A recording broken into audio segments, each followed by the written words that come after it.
यस्य जितं नावजीयते जीतमस्य नो याति कोटिलोके तं बुद्धमनन्त गोचरम् अपदं केन पदेन नेसथ यस्य जालिनी विसतिका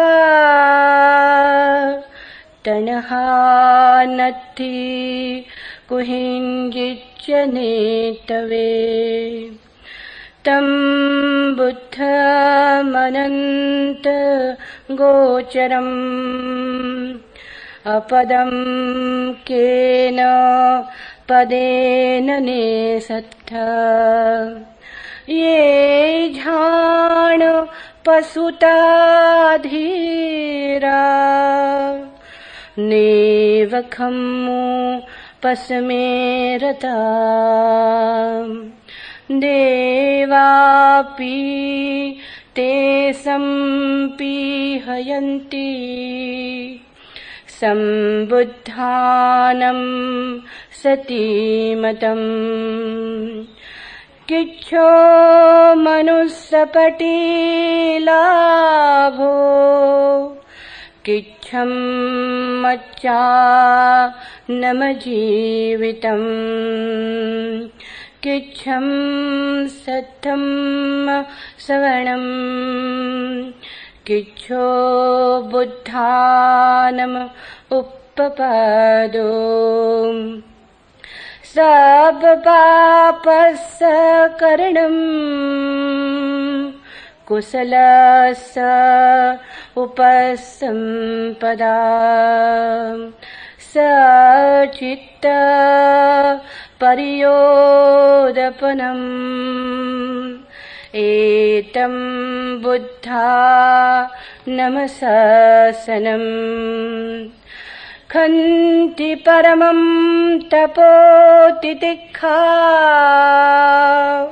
निब्बाणं परमं वदन्ति बुद्धा नहि पव्वजितो परोपघारी समणो होति परं विहठयन्तो अनुपवादो अनुपघातो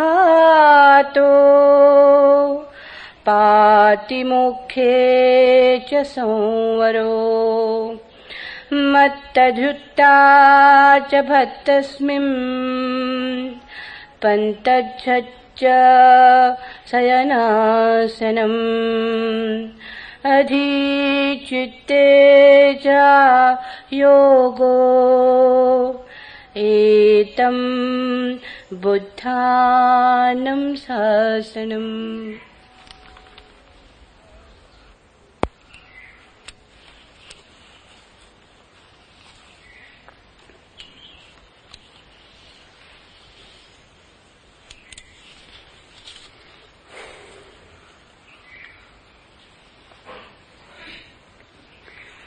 जोगियों का लिबास लगते हैं, लोग कितने उदास लगते हैं।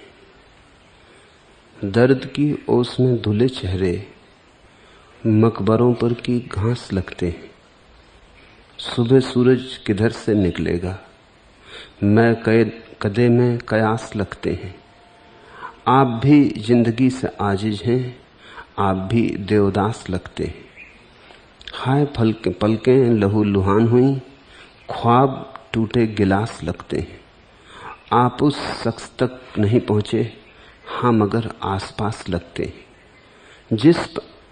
जिस्म आंधी है आरजुओं की, लोग उड़ती कपास लगते हैं। पास में आईने नहीं रखते, सुख सभी सूरदास लगते हैं।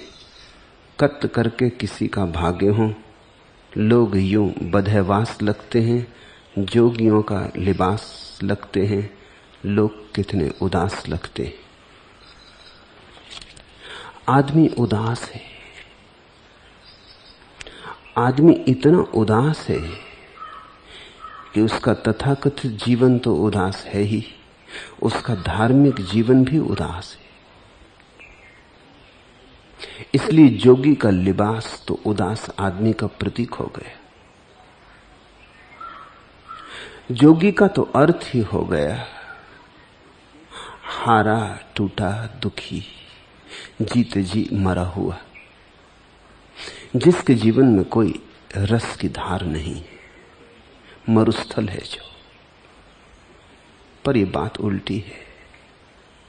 योगी के ही जीवन में रस की धार होती और सब मरुस्थल है। योगी के जीवन में ही परमात्मा की झलक होती और योगी के जीवन में ही उगता है अंतर का सूरज। तो योगी के जीवन में तो आनंद होगा, नृत्य होगा, गीत होगा,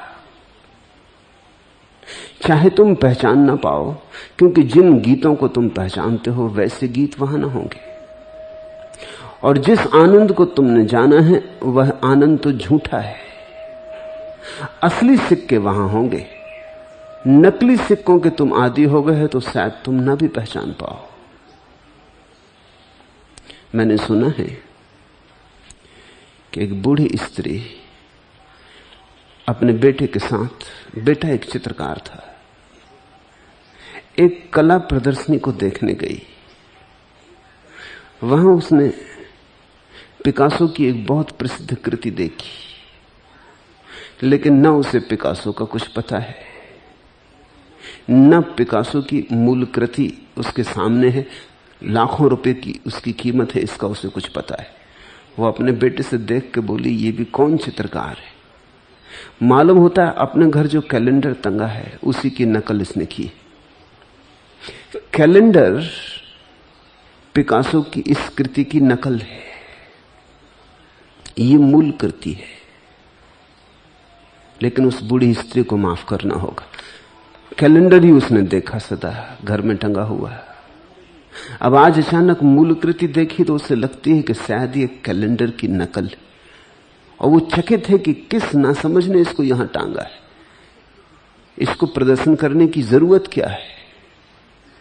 पहली तो बात नकल, वो भी एक साधारण से कैलेंडर की जो अपने घर में वर्षों से टंगा है। तुमने तो जो जाना है वो नकल है। योगी के जीवन में जो सुवास तुम्हें मिलेगी वो असल है, वो असली सिक्का है। स्वामी राम कहा करते थे, धर्म नगद है और असली सिक्का है। यहां तो सब उल्टा हो गया है। यहां तो तुमने करीब करीब दुख को ही धीरे धीरे सुख मान लिया है। मानो ना तो करो भी क्या, मन को तो समझाना पड़ता है। उदास से उदास आदमी से मिलो, पूछो कैसे हो, कहता सब मजा है, सब ठीक चल रहा है, प्रभु की कृपा। और चेहरा कुछ और कह रहा, आंखें कुछ और कह रही, ओंठ कुछ और कह रहे, शब्द झुटला रहे हैं उसके व्यक्तित्व को। मातमी से मातमी चेहरा भी कहता है सब ठीक है, तुम सब ठीक है। शायद होश में भी नहीं कहते कि तुम क्या कह रहे हो। सब कहां ठीक है, सभी ठीक होता तो फिर क्या कहना था। लेकिन तुम्हारी अड़चन क्षमा करने योग्य है, क्योंकि अगर तुम इसको ही ठीक न मान लो तो जियोगे कैसे, सोओगे कैसे, उठोगे कैसे, बैठोगे कैसे। प्रतिपल कांटा चुभेगा, मुश्किल हो जाएगी जीना, जीवन कठिन हो जाएगा। इसलिए धीरे धीरे इसी को सुख मान लेते हैं। हम सब बहुत सुखी हैं, लेकिन सुख की कोई बात नहीं। हम सब बहुत दुखी हैं, लेकिन दुख का कारण ज्ञात नहीं। प्रेमालाप मग्न ये जोड़े चट्टानों की छाहों में, जैसे कोई सत्य खोजता हो झूठी अफवाहों में। कुछ खोखले रिक्त शब्दों का फिर दोहराया जाना, नकली विश्वासों के हाथों बार बार धोखा खाना, तन के भोग कक्ष में कैदी सांपग्रस्त प्यासी रूहें, इन पर कभी किसी बादल का होता दृष्टि निपात नहीं। हम सब बहुत सुखी हैं, लेकिन सुख की कोई बात नहीं। हम सब बहुत दुखी हैं, लेकिन दुख का कारण ज्ञात नहीं। न तो सुख है जीवन में और न हमने दुख के कारणों में झांकना चाहा है। उसमें भी डर लगता है कि कहीं और झंझट न हो जाए, कहीं दुख के कारण खोजते और दुखी न हो जाएं, तो हम दुख से आंख चुराते। इस बात को ख्याल में लेना। सुख जहां नहीं है वहां सुख मान लेते हैं, जीना तो है किसी बहाने, और दुख जहां है वहां से आंख चुराते, क्योंकि दुख को देखने में डर लगता है कि अगर देखा तो कहीं दुख और ना हो जाए। फिर देखने में सार भी क्या है, तो हम वहां देखते हैं दूर सपनों की दुनिया में जहां सुख कभी होगा, और यही चूक हो रही है। दुख को गौर से देखो, दुख का कारण मिल जाए तो जीवन में सुख के आने का द्वार मिल जाता है। बुद्ध ने कहा है दुख है, दुख का कारण है, दुख से मुक्त होने का उपाय है, दुख मुक्ति की अवस्था है। इन चार को बुद्ध ने आर्य सत्य कहा है, अत्यंत बुनियादी सत्य। इनसे बुनियादी और कुछ भी नहीं। पहला बुनियादी सत्य दुख है। तुमने तो अभी वही स्वीकार नहीं किया। तुम तो झुटलाए जा रहे हो। तुम तो कहते हो दुख नहीं, सुखी हूं, सब है। मेरे पास लोग आते, वो कहते हैं भगवान की कृपा से सब है, बच्चे हैं, पत्नी है, घर द्वार है, धन दौलत है, सब है। मगर फिर मगर क्या? जब सब है परमात्मा की कृपा से, तो अब मगर क्या? कैसा हम झूठ बोले जा रहे हैं। और हम ही झूठ नहीं बोलते, परमात्मा को भी झूठ में घसीट रहे हैं उसकी कृपा से। अगर यही उसकी कृपा है जो तुम्हारे जीवन में हो रहा है, तो फिर उसे कृपालु कहना बंद कर दो। होगी कोई दुष्टता की प्रक्रिया परमात्मा के नाम पर छिपी बैठी जो तुम्हें सता रही नहीं। लेकिन तुम झूठे हो तो तुम्हारा परमात्मा भी झूठा हो जाता है।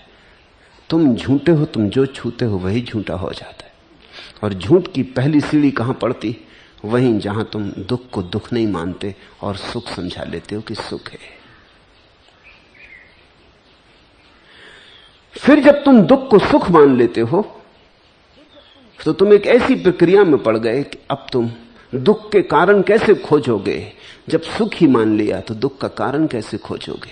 जिसने बीमारी को स्वास्थ्य मान लिया वो चिकित्सक के पास जाए क्यों? और जिसने बीमारी को स्वास्थ्य मान लिया वो बीमारी का कारण क्यों खोजे? बीमारी है ही नहीं तो कारण कैसे खोजे? तुमने जहां दुख को इंकार किया वहीं तुम चूक गए, वहीं से तुम भटक रहे हो, और जन्मों जन्मों में तुमने वही किया है। इसलिए बुद्ध कहते हैं पहला आर्य सत्य है दुख है, इसे झुठलाओ मत, भागो मत, आंख मत मूंदो। आंख मूंदने से दुख मिटेगा नहीं, आंख मूंदने के कारण ही दुख बढ़ता गया है। तुम आंखें मूंदे खड़े हो और दुख बढ़ता चला गया। आंख खोलो, कारण खोजो। दुख है, सुख जरा भी नहीं है। सुख मान्यता है, दुख सत्य है। तो दुख के कारण को खोजो और उसी के कारण की खोज करते करते तुम चकित हो जाओगे। जैसे ही कारण हाथ में आ जाता है, तुम्हारे हाथ में एक अपूर्व कुंजी आ गई। अब तुम्हारी मर्जी, दुखी होना हो तो हो जाओ, न होना हो तो न हो। कौन चाहे कि दुखी होना चाहेगा? जब समझ में आ जाए कि द्वार कहां, तो कौन दीवार से निकल के सिर तोड़ना चाहता है? लेकिन तुम दीवार को द्वार कहते हो तो द्वार तुम्हें दिखाई नहीं पड़ सकता। बार बार टकराते हो फिर भी सजग नहीं होते, चौंकते नहीं। बार बार कोई बहाना खोज लेते हो कि टकरा गए होंगे, कोई और भूल चूक होगी। दरवाजा तो यही है, निकलना तो यही है, निकलना तो यहीं से हो सकता है। दुख का कारण ख्याल में आ गया तो दुख से मुक्ति तुम्हारे हाथ में आ गई। अब तुम्हारी मर्जी। और कौन है जो दुख चाहता है? दुख का कारण समझ में आते ही दुख से मुक्ति का उपाय मिल जाता है। दुख मुक्ति का उपाय मिलते ही तुम्हारे जीवन में धीरे धीरे वो घड़ी आनी शुरू हो जाती। कभी कभी झलक आती, कभी किरण उतरती, कभी देर टिक जाती, कभी थोड़ी और ज्यादा देर टिक जाती, जब सुख होता है। दुख का अभाव सुख है। इस बुद्ध विचार को समझो। बुद्ध कहते हैं दुख निरोध। बुद्ध से लोग पूछते कि मोक्ष में सुख होगा, निर्वाण में सुख तो होगा ना। बुद्ध कहते सुख की बात ही मत करो, इतना ही कह सकता हूं कि दुख नहीं होगा। बुद्ध अद्भुत हैं, क्योंकि बुद्ध जानते हैं तुम इतने बेईमान हो कि तुम निर्वाण में भी सुख खोजने लगोगे। वही तो तुम्हारी संसार की भूल है कि तुम सुख खोज रहे। दुख को तो पहचानते नहीं, सुख को खोजते हो। वही तुम्हारी चूक है, वही तुम्हारी फिसलन है, वहीं से तुम गिरे हो, वहीं से तुम गिरते जा रहे हो। अगर तुमसे कहा जाए मोक्ष में सुख है, जैसा कि हिंदू कहते हैं आनंद, जैसा जैन कहते हैं परमानंद, बुद्ध ने नई भाषा खोजी। बुद्ध की भाषा मनुष्य के मनोविज्ञान को जिस ठीक ढंग से पहचान पाई है, वैसी किसी दूसरे व्यक्ति की भाषा नहीं पहचान पाई। बुद्ध ने मनुष्य को सोचकर भाषा निर्मित की। महावीर अपने को देख के बोल रहे हैं। महावीर को आनंद हुआ है तो वो कहते हैं कि मोक्ष परम आनंद की दशा है, लेकिन उन्होंने ये ख्याल नहीं लिया है कि जिस आदमी से बोल रहे हैं उसने तो आनंद जाना नहीं। वो तो आनंद के नाम से सुख समझेगा, पहली बात। दूसरी बात, अभी तक सुख खोजता रहा संसार में, अब वो मोक्ष में स्वर्ग सुख खोजने लगेगा, और सुख खोजने में ही उसकी भ्रांति है। इसलिए महावीर की भाषा आदमी को देख के नहीं है, महावीर के अपनी चित्त दशा को देखकर है। बुद्ध की भाषा तुम्हें देखकर है। बुद्ध पागलों की भाषा में बोल रहे हैं, पागलों से बोल रहे हैं, देख के जान के कि तुम किस तरह की भूल कर सकते हो। जैन शास्त्रों में लिखा है कि जब मोक्ष रमणी तुम्हें वरेगी, मोक्ष रमणी कि जब मोक्ष की सुंदर स्त्री तुम्हारा वरण करेगी। अब बात बिल्कुल ठीक है, कहीं भी भूल चूक नहीं, लेकिन जो रमणियों के पीछे दीवाना रहा है अब तक और फिल्म अभिनेत्रियों के द्वार खटखटाता रहा है, वो तो पढ़ के गदगद हो जाएगा। मोक्ष रमणी, वो क्या समझेगा? उसके सामने कौन सी प्रतिमा उठेगी, कौन सा रूप उठेगा? मोक्ष रमणी। वो मोक्ष में भी वही खोजने लगेगा जो यहां खोज रहा था। नहीं, बुद्ध ने एक शब्द भी नहीं ऐसा बोला जिसके साथ तुम फिर से धोखा खा सको। बुद्ध की भाषा बड़ी अद्भुत है। बड़ा संयम रखना पड़ा होगा बुद्ध को, क्योंकि मैं जानता हूं कठिनाई कैसी।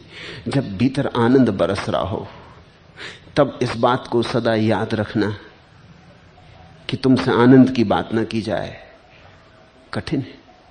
और जब भीतर सच ही मोक्ष की रमणी के साथ भोग चल रहा हो तब ये बात बड़ी मुश्किल है कि तुमसे न कही जाए। कभी भूल चूक समय असमय निकल ही जाएगी, लेकिन बुद्ध से ना निकली। 40 साल बोले, लेकिन फूंक फूंक के कदम रखा। महावीर जमीन पे फूंक फूंक के कदम रखते, बुद्ध एक एक शब्द पर फूंक फूंक के कदम रखते।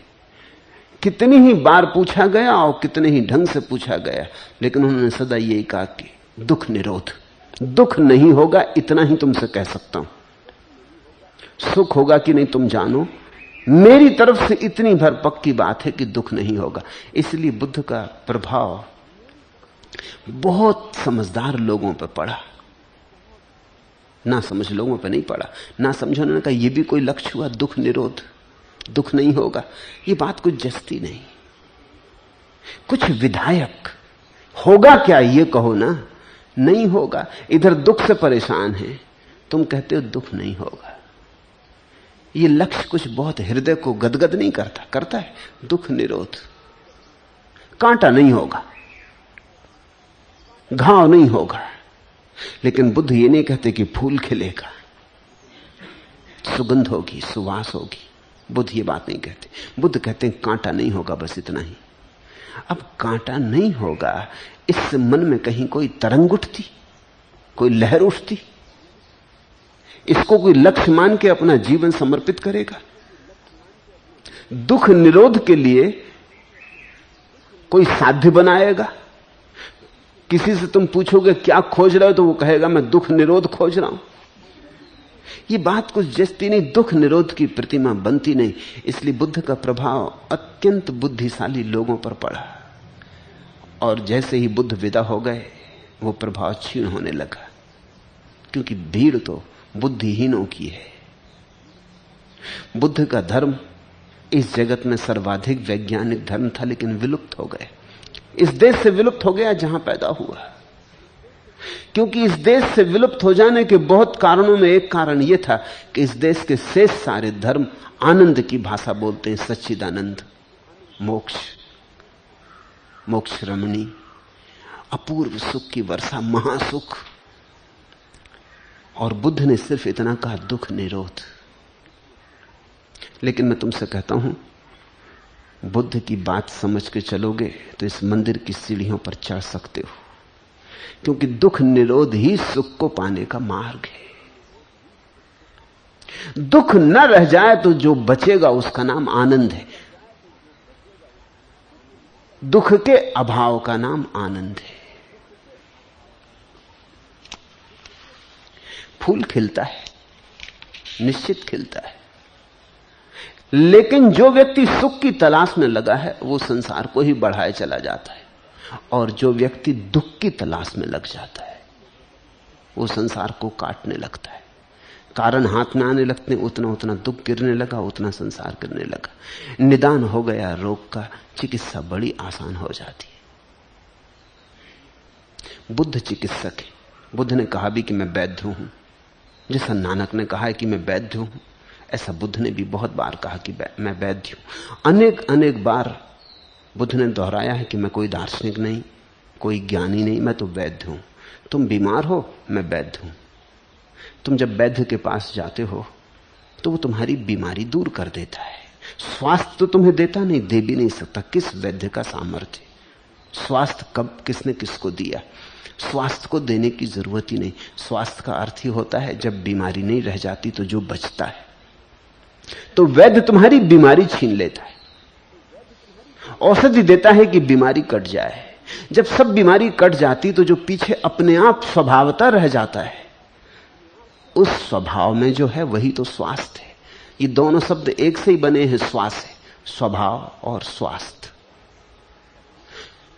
स्वयं रह गए तो स्वस्थ, कुछ और विजाति न बचा तो स्वस्थ।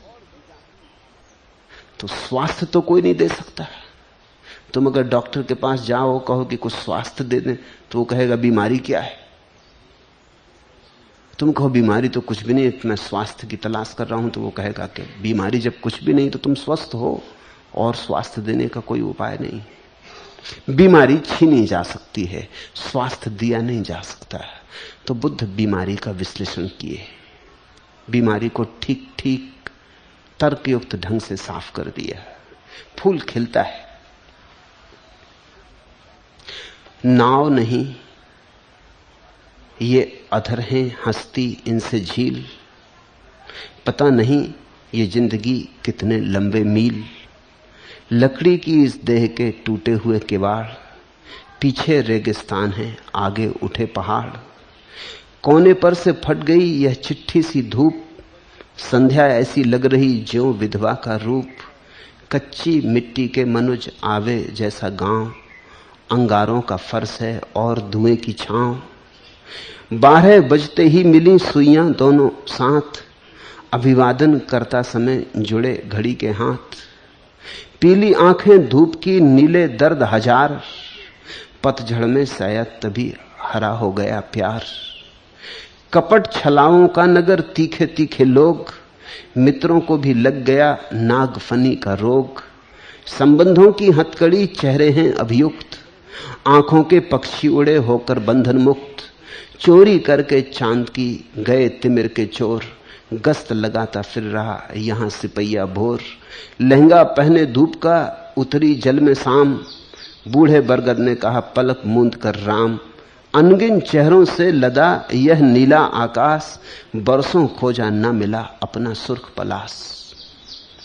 वर्षों क्या, जन्मों खोजा न मिला अपना सुर्ख पलाश। वो जो अपने भीतर का सुर्ख फूल है वो मिला नहीं, और जब तक वह नहीं मिला तब तक कुछ भी नहीं मिला। तब तक तुमने जो भी इकट्ठा कर लिया सब बोझ है। और जब तक तुमने जो भी खोजा सब व्यर्थ है। तुम रेगिस्तानों में भटकते रहे, मरुद्धान मिला नहीं। यह भी स्वीकार करने का मन नहीं होता कि मरुद्धान मिला नहीं, इसलिए मान लेते हो कि मिल गया। ऐसे सांत्वना हो जाती। सांत्वना से जागो तो ही सत्य मिलता है। तुम्हारे तथाकथित साधु सन्यासी तुम्हें सांत्वना ही देते। सांत्वना से जागो तो सत्य मिलता है, सांत्वना से सत्य नहीं मिलता। मैं तुम्हारे साथ जो प्रयोग कर रहा हूं वो है तुम्हारी सांत्वनाएं छीन लेने का प्रयोग। तुम्हारी सब सांत्वनाएं छिन जाएं तो तुम्हारे जीवन का दुख इतना है कि वही दुख तुम्हें जगा देगा। तुम्हें दुख जगा नहीं पा रहा है क्योंकि तुमने सांत्वनाओं की खूब आड़ बना रखी, सांत्वनाओं के खूब तुमने कवच पहन रखे। दुख है और नहीं जगा पा रहा। अलार्म बज रहा है दुख का और तुम कानों में रुई लगाए पड़े हो। वो रुई सांत्वना है। दुख बजता है लेकिन कान में रुई लगाए पड़े हो तो सुनाई कैसे पड़े। और तुम चाहते हो कि किसी तरह सुनाई ना पड़े तो तुम रुई बढ़ाते चले जाते हो। धर्म या धर्मगुरु का एक ही प्रयोजन है कि तुम्हारे कान की सब रुई निकाल ले। बुद्ध ने 40 वर्ष यही अद्भुत प्रयोग किया और बहुत लोग उनके पास सत्य को उपलब्ध हुए।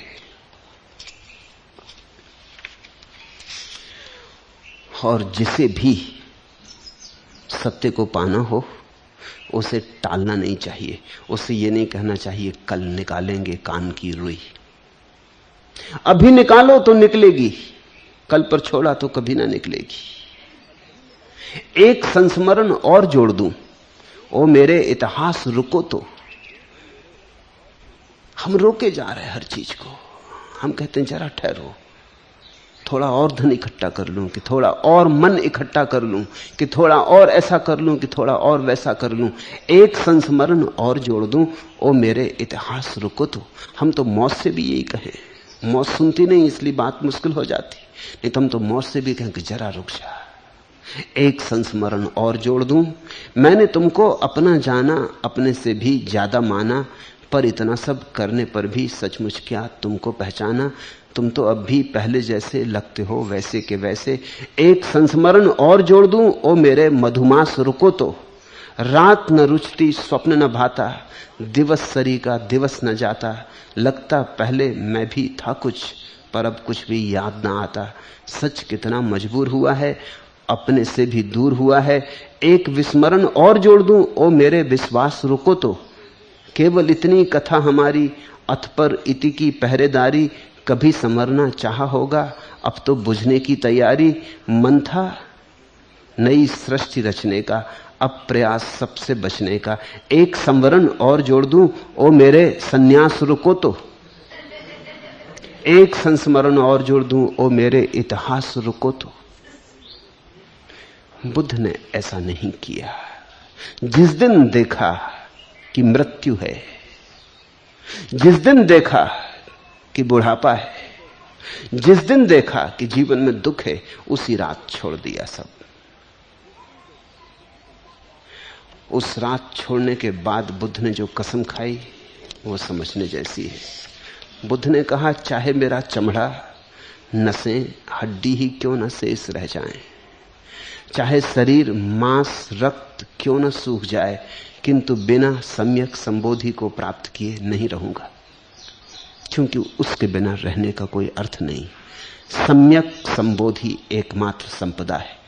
सम्यक संबोधि का अर्थ है बिना जागे नहीं रहूंगा। सोया सोया अब नहीं रहूंगा, सब दांव पर लगा दूंगा, लेकिन अब नींद में रहने का कोई भी कारण नहीं है। जहां मौत है वहां जो सो रहे वे गाफिल हैं और ना समझ। जहां मौत सब छीन लेगी वहां जो इकट्ठा कर रहे वो पागल हैं और विक्षिप्त हैं। अब नहीं, तो बुद्ध ने सब दांव पर लगा दिया। लंबी तपस्या की, 6 वर्ष कठोर तपस्या की। सच में ही हड्डी, मांस, मज्जा सब सूख गया। छाती की हड्डियां दिखाई पड़ने लगी। कथाएं कहती हैं कि पेट पीठ से लग गया, सब सूख गया, अपूर्व संघर्ष किया, गहन संकल्प किया और सब दांव पर लगा दिया। उसी संकल्प का अंतिम परिणाम समर्पण था। उसी संघर्ष का अंतिम परिणाम विश्राम था। तुम में से बहुत लोग समर्पण करते हैं, लेकिन समर्पण के पहले समर्पण करने को ही कुछ नहीं होता। कभी मुझे सुन लेते हैं ये कहते कि ध्यान भी छोड़ना पड़ेगा, तो वो कहते हैं फिर ठीक, हमने किए ही नहीं, झंझट में क्यों पड़ना। कभी मैं कहता हूं गुरु भी छोड़ना पड़ेगा, तो वो कहते हैं फिर ठीक है, जब छोड़ना ही पड़ेगा तो गुरु करना ही क्यों। लेकिन तुम वही छोड़ सकते हो जो तुम्हारे पास है। ध्यान हो तो ध्यान छोड़ सकते हो। निश्चित ही मैं बार बार कहता हूं कि नदी पार कर जाने पर नाव छोड़ देनी पड़ती, तो तुम कहते हो नाव चढ़े ही क्यों, लेकिन तब तुम दूसरे किनारे ही रह जाओगे। ये बात उस किनारे जाके छोड़ने की हो रही थी। नाव पकड़नी पड़ेगी और छोड़नी पड़ेगी। बुद्ध ने संकल्प किया, संघर्ष किया, तपश्चर्या की और आखिरी चरम शिखर पर पहुंचे। उसके पार मनुष्य के हाथ में करने को कुछ भी नहीं बचता। कर्ता की आखिरी स्थिति आ गई। वहां से कर्ता गिरा, बिखर गया, समाप्त हो गया। वही अहंकार विसर्जित हो गया। जो बचा वही बुद्धत्व है। आज के सूत्र जिस कथा से संबंधित हैं वो मैं पहले कह दूं। जिस परिस्थिति में बुद्ध ने ये सूत्र, आज के पहले 2 सूत्र कहे, पहले 2 सूत्र, यस् जित नाव जीयति जित्तमस नो याति कोचि लोके तम बुद्धम अनंत गोचरम अपदम केन पदेन नेसस्त। यस् जालनी विसत्तिका तन्हा नत्थि कुहिंच नेलवे तम बुद्धम अनंत गोचरम अपदम केन पदेन नेसस्त। जिसका जीता कोई अनजीता नहीं कर सकता और जिसके जीते को कोई दूसरा नहीं पहुंच सकता, उस अनंत दृष्टा और अपद बुद्ध को किस पथ से ले जाओगे। अपने जाल में सबको फंसाने वाली तृष्णा जिसे नहीं डिगा सकती, उस अनंत दृष्टा और अपद बुद्ध को किस पथ से ले जाओगे। ये पहले 2 सूत्र एक खास स्थिति में कहे गए थे। वह स्थिति बड़ी समझने जैसी है, क्योंकि उस स्थिति से तुम्हें कभी ना कभी गुजरना होगा। स्थिति ये थी, बुद्ध ने 6 वर्ष की तपश्चर्या की। जो करने योग्य था किया, जो भी किया जा सकता था किया, कुछ भी अन किया न छोड़ा। जिसने जो कहा वही किया। जिस गुरु ने जो बताया उसको समग्र मन भाव से किया, तन प्राण से किया। रत्ती भर भी अपने को बचाया नहीं, सब तरह अपने को दांव पर लगा दिया। ऐसी स्थिति के अंतिम घड़ी में जहां संकल्प अपने शिखर पर पहुंचता है और जहां से आदमी मन से मुक्त होता है, तो मन आखिरी हमले करता है। स्वाभाविक, जिस मन के साथ हम वर्षों रहे, जन्मों रहे, और जिस मन की हम पर मालकियत रही, वो मालकियत यूं ही नहीं छोड़ देता। कौन मालकियत यूं ही छोड़ देता है? अगर तुम्हारा नौकर भी तुम छुड़ाना चाहो तो वो भी आसानी से नहीं छोड़ता। तो मालिक की तो बात ही और। नौकर नौकरी छोड़ने को आसानी से राजी नहीं होता, तो मालिक मालिकियत छोड़ने को कैसे राजी होगा। और अगर नौकर कहीं भूल चूक से मालिक बन बैठा हो, तब तो फिर छोड़ने की बात ही नहीं। और यही हुआ है। मन नौकर है, बन बैठा मालिक है। तो अगर नौकर सिंहासन पर बैठ जाए तो फिर आसान नहीं है उतारना। मैंने सुना है एक झक्की बादशाह ने कोर्ट के मसखरे को ऐसी बातचीत में पूछ लिया कि बोल, तुझ पे हम बहुत प्रसन्न हैं, तू क्या चाहता है, तेरी मर्जी पूरी कर देंगे। मस्खरा था अद्भुत, और सम्राट को हंसाया करता था। और सम्राट, उसने कुछ मजाक की बात कही, खूब हंसा, लोटा पोटा, बहुत प्रसन्न हो गया। तो उसने कहा, देख तू जो चाहेगा। उसने कहा, कुछ ज्यादा नहीं, 24 घंटे के लिए सम्राट बना दो। अब ये कोई बड़ी बात न थी। सम्राट ने कहा, ठीक, 24 घंटे का मामला, बन जा। 24 घंटे के लिए मस्खरा सम्राट बन गया, लेकिन 24 घंटे में उसने सब तहस नहस कर डाला। पहला काम तो उसने कहा कि सम्राट को फांसी लगा दो। सम्राट ने कहा, अरे पागल, मैंने तुझे सम्राट बनाया। उसने कहा, वो मैं जानता हूं, तुम ही मुझे उतारोगे, फैसला खत्म करो, देरदार की जरूरत नहीं, 24 घंटे का मामला है, 24 घंटे में सब कर लेना। सब दरबारियों वगैरह को जेल में डाल दिया, सेनापति बदल डाले, अपने आदमी बिठा दी। 24 घंटे का था मामला, लेकिन सदा के लिए बनने की योजना कर ली। 24 मिनट में भी यह हो सकता था। अगर गुलाम कभी मालिक बन जाए तो बहुत खतरनाक सिद्ध होता है, क्योंकि वो जानता है कि मैं हूं तो गुलाम, और ये जो थोड़ी सी घड़ियां मुझे मिल गई हैं, अगर इनका उपयोग न कर लिया तो फिर गुलाम हो जाऊंगा। नौकर अगर मालिक जन्मों तक रहा हो तब तो बहुत कठिन है उसे हटा देना, और वही स्थिति है मन की। तो जब कोई साधक अपने अंतिम शिखर पर पहुंचता साधना के, तो मन आखिरी जद्दोजहद करता, आखिरी संघर्ष होता है, कुरुक्षेत्र, अंतिम निर्णायक युद्ध होता है। उस निर्णायक युद्ध को अनेक अनेक प्रतीकों से कहा गया। मुसलमान कहते हैं शैतान हमला करता, वो शैतान मन है। ईसाई कहते हैं डेविल, बीलजेबब हमला करता, वो बीलजेबब कोई और नहीं, मन है। हिंदू कहते हैं कामदेव।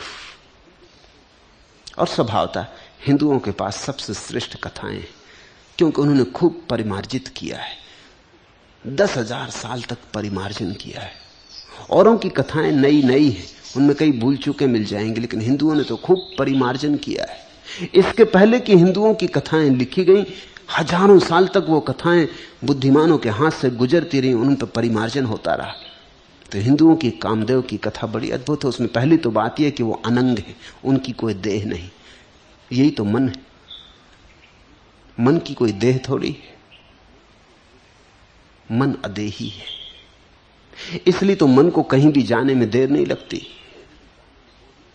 तुम्हें दिल्ली जाना समय लगे, कलकत्ता जाना समय लगे, मन ये गया, अदेही है। न कोई ट्रेन, न मोटर, न हवाई जहाज, किसी की कोई जरूरत नहीं।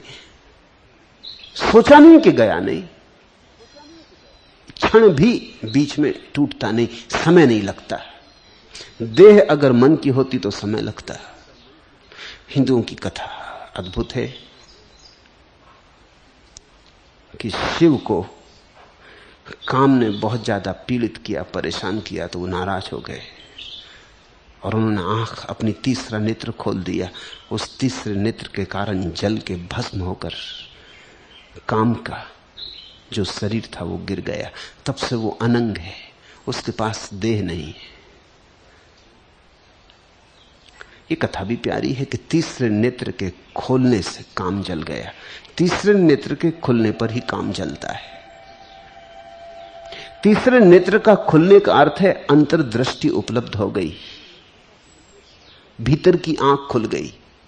जब तक भीतर की आंख बंद है तभी तक काम का तुम पर प्रभाव है।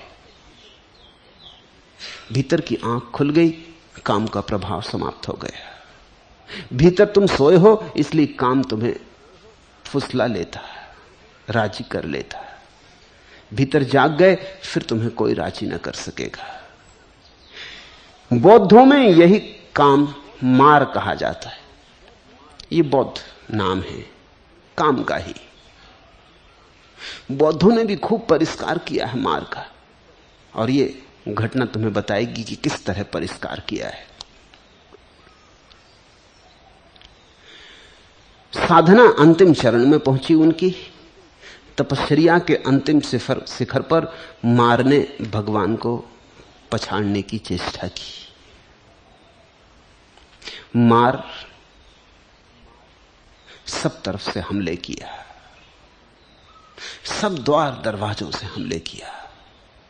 क्षण भर भी खोने का उपाय न था, जल्दी करनी जरूरी थी, क्योंकि बुद्ध वहां जा रहे हैं जहां तीसरा नेत्र खुल जाएगा। इसके पहले कि तीसरा नेत्र खुल जाए सब उपाय कर लेना जरूरी था। लेकिन उसे मार खानी पड़ी, मार को मार खानी पड़ी, हार खानी पड़ी। ये शब्द भी बड़ा अच्छा है, इसलिए बुद्ध इसे मार कहते हैं कि तुम घबराओ मत, आखिर में तो इसको मार खानी पड़ेगी। ये मार खाएगा।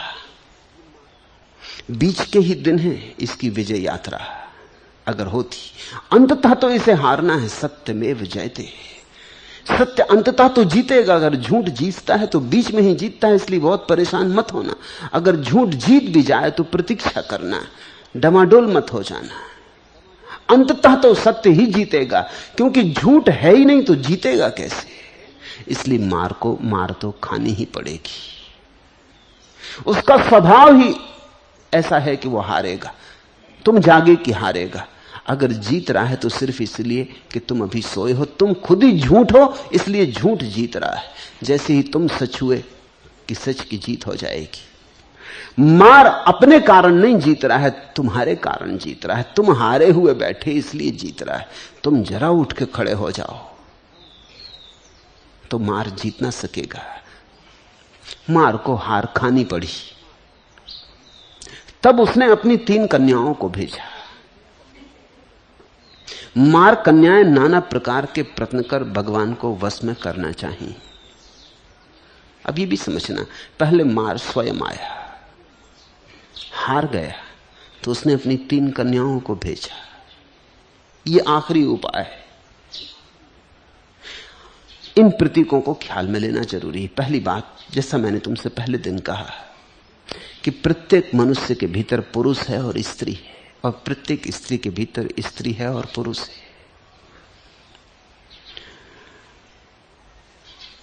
तो बुद्ध पुरुष है स्वभावतः।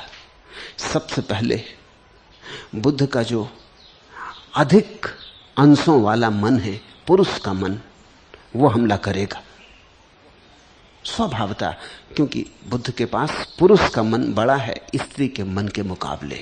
तो मन पहले तो अपनी बड़ी से बड़ी शक्ति को लगाएगा।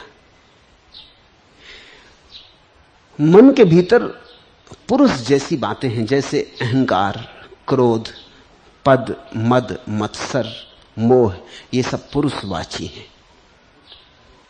अहंकार इनका मूल स्रोत है।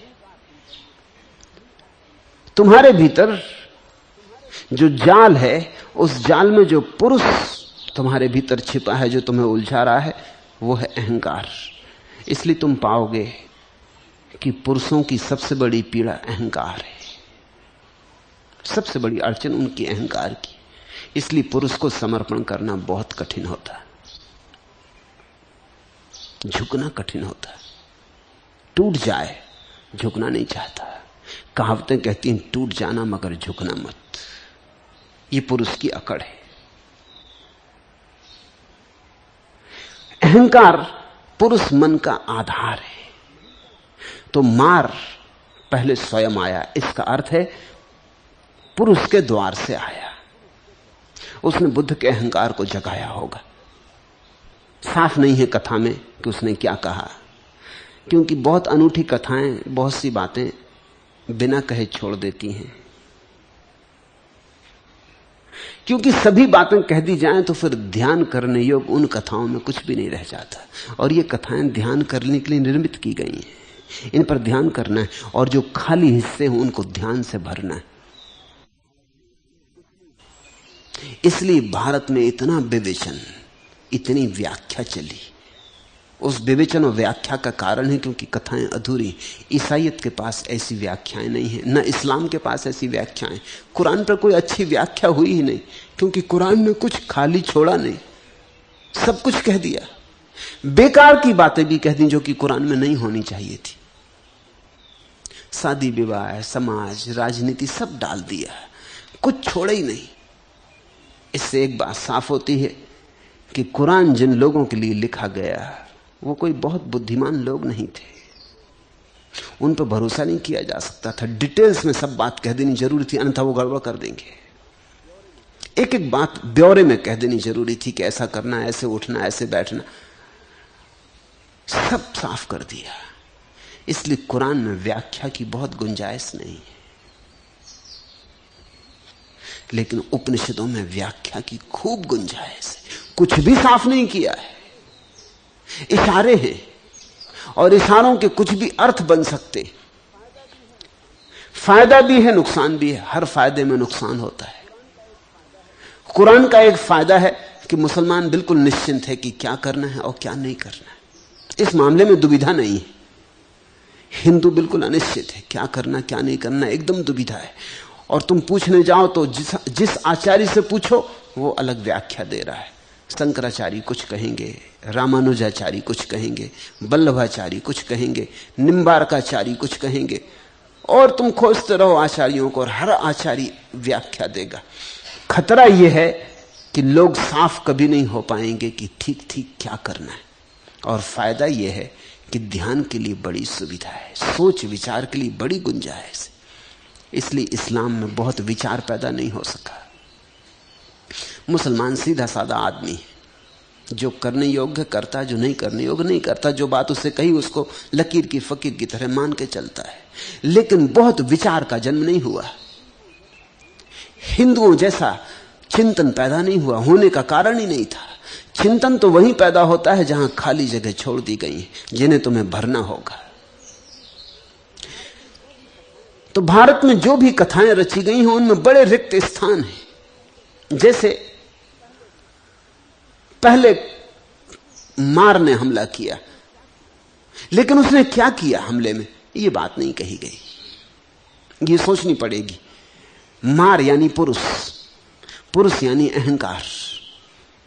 तो उसने बुद्ध के अहंकार को गुदगुदाया होगा कि अरे तेरे जैसा तपस्वी कोई भी नहीं, तू महातपस्वी, तू तपस्वियों का तपस्वी, प्रसन्न हो जा, तेरे जैसा कभी ना हुआ ना कभी होगा। उसने बुद्ध को खूब फुसलाया होगा, उसने बुद्ध को खूब समझाया होगा कि धन्य भाग कि तेरे दर्शन हो गए, मैं तेरे चरणों में झुका हूं। उसने बुद्ध के अहंकार को मक्खन लगाया होगा। यह कथा का अंश छूटा है, यह इंसाफ नहीं है। उसने चमचागिरी की होगी, उसने इस कोने उस कोने से बुद्ध को कहा होगा अरे धन्य भाग, लेकिन उसे मात खानी पड़ी, मार को मार खानी पड़ी। बुद्ध चुप रहे, बैठे रहे, कुछ भी न बोले। उसकी प्रशंसाओं का कोई परिणाम न पड़ा। उसने क्या कहा वो जैसे बहरे कानों पे पड़ा। बुद्ध अडिग रहे, जरा डमाडोल न हुए। और जब कोई आदमी ऐसी अवस्था में हो अडोल कि पुरुष के द्वारा, अहंकार की प्रतिष्ठा के द्वारा उसे न हिलाया जा सके, तो फिर दूसरा उपाय है कि उसको हिलाने के लिए कुछ स्त्रीण उपाय खोजे जाएं। क्योंकि जहां पुरुष हार जाता वहां स्त्री अक्सर जीत जाती। तुमने देखा दुनिया के बड़े से बड़े पुरुष, नेपोलियन, सिकंदर,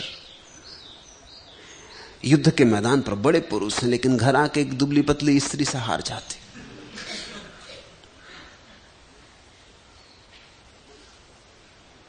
मैंने सुना है एक जिद्दी सम्राट ने, एक झक्की सम्राट ने ये घोषणा की अपने वजीरों से कि पता लगाओ मेरे राज्य में जो पुरुष अपनी स्त्री की मान के ना चलता हो उसको जो मेरा श्रेष्ठतम घोड़ा है वो भेंट किया जाए और उसका राजकीय सम्मान किया जाए। और जो जो लोग अपनी स्त्री की मान के चलते हों उनको भी एक एक भेड़ प्रतीक रूप भेंट की जाए। तो वजीरों का एक समूह राजधानी में पता लगाने गया, जिससे भी उन्होंने पूछा कि आप अपनी पत्नी से डरते, आप अपनी पत्नी के मान के चलते। और ध्यान रखना, अगर झूठी बात कही और राजा को पता चल गया तो घोड़ा तो मिलेगा नहीं, फांसी लगेगी। इसलिए सच सच कह देना। तो लोगों ने कहा भाई अब इसमें झूठ क्या कहना, तुम भी जानते हो, तुम भी पति हो, हम भी पति हैं, अब इसमें छिपाना किससे है। तुम नाहक की खोज में निकले, ऐसा पति कहां मिलेगा। थक गए राजा के लोग खोजते खोजते, लेकिन एक झोपड़े में एक आदमी मिल गया, एक बड़ा पहलवान अपने बैठा हुआ भांग घोंट रहा था। उसकी मसलें ऐसी थीं कभी देखी भी नहीं गई। उसका शरीर तो बड़ा सुंदर था, लोहे का बना हो जैसे। किसी का हाथ पकड़ ले तो हड्डी चरमरा जाए। कोई होगा 6.5 फीट लंबा, तगड़ा जवान आदमी, लोहे की देह। उन्होंने कहा हो ना हो ये आदमी घोड़ा ले जाएगा। तो उन्होंने उस आदमी से पूछा कि ऐसा सम्राट ने पूछवाया है। तो उसने सिर्फ अपनी मसलें उठा के दिखाई उनको। उसने कहा कि देखते, स्त्री इत्यादि को तो ऐसा मसल दूंगा, अगर मेरे हाथ में स्त्री पड़ जाए तो बस खत्म। जरा मेरा हाथ तो पकड़ कर देखो, उसने कहा। और वजीर का हाथ पकड़ लिया तो वजीर को छोड़ाना मुश्किल हो गया। और वजीर रोने लगा। उसने कहा मेरा हाथ छोड़ भाई, घोड़ा तुझे मिल जाएगा, मगर तू ये क्या करता, हाथ तो छोड़। मगर घोड़ा किस रंग का चाहिए? राजा के पास 2 घोड़े, काला और सफेद। तो उसने भीतर आवाज दी कि मुन्ने की मां, काला की सफेद? मुन्ने की मां ने कहा सफेद। तो वजीर ने कहा तुझे भेड़ मिलेगी। ये मुन्ने की मां से ही पूछ के तय कर रहा है आखिर में। और मुन्ने की मां निकली बिल्कुल दुबली पतली औरत। और उसने कहा भूल के काला मत लेना। भेड़ ही मिली पहलवान को। जहां कठोर हार जाए वहां कोमल के जीतने की संभावना है। कथा अर्थपूर्ण है। खुद तो हार गया मार, उसने अपनी 3 कन्याओं को भेजा। 3 क्यों? आखिर खुद अकेला आया था, एक ही कन्या काफी होती, 3 क्यों? उसमें भी बौद्ध प्रतीक है। बौद्ध कहते हैं स्त्री का इसलिए तो पता नहीं लग पाता कि वो कितनी होती, एक लेकिन 3। अभी कुछ अभी कुछ अभी कुछ, सुबह कुछ दोपहर कुछ सांझ कुछ, पक्का भरोसा नहीं कि क्या है। त्रिवेणी है ना प्रयाग में, ऐसा स्त्री भी एक अपूर्व संगम है। उसमें 2 नदियां तो दिखाई पड़ती हैं, एक बिल्कुल दिखाई ही नहीं पड़ती। सरस्वती का तो पता ही नहीं चलता कि कहां। तो तुम जो देख सकते हो उसको तो तुम पहचान सकते हो, लेकिन एक है जो अदृश्य है। और जो दृश्य से जीत जाए वो भी अदृश्य से हारने की संभावना रखता है। तो 3 प्रतीक है। 3 का मतलब है एक से जीते तो दूसरे से मुश्किल, दूसरे से जीते तो तीसरे से मुश्किल। और एक तरफ लड़ाई नहीं होगी, 3 तरफ से लड़ाई होगी। तुमने कभी स्त्री से झगड़ा करके देखा? झगड़ा कई तरह का होगा। वो तर्क से भी लड़ेगी, हालांकि तर्क चाहे उससे करते ना बने, तर्क भी करती जाएगी, क्रोध भी करती जाएगी और रोने भी लगेगी। अब ये बहुत मुश्किल काम हो जाता है, क्योंकि अगर तर्क ही करना है तो बात साफ समझ में आती है। पुरुष को समझ में आता है कि तर्क कर लो, चलो निपटारा कर लें, उसमें पुरुष जीत भी सकता है। लेकिन स्त्री उसी पर भरोसा नहीं रखती। वो क्रोध भी कर रही है, हो सकता है चीजें फेंक रही हो तुम्हारे ऊपर, लेकिन उस पर भी भरोसा नहीं, क्योंकि क्रोध में तो पुरुष जीत सकता है। तो वो रो भी रही है। अब उसने तुम्हें 3 तरफ से घेर लिया। तर्क से हारो तो ठीक, क्रोध से हारो ठीक, नहीं तो उसके रोने को देख के तो हारोगे ना। वो अपनी छाती पीटने लगी है, अपने सिर पटक रही है। उसका हमला 3 द्वारों से है।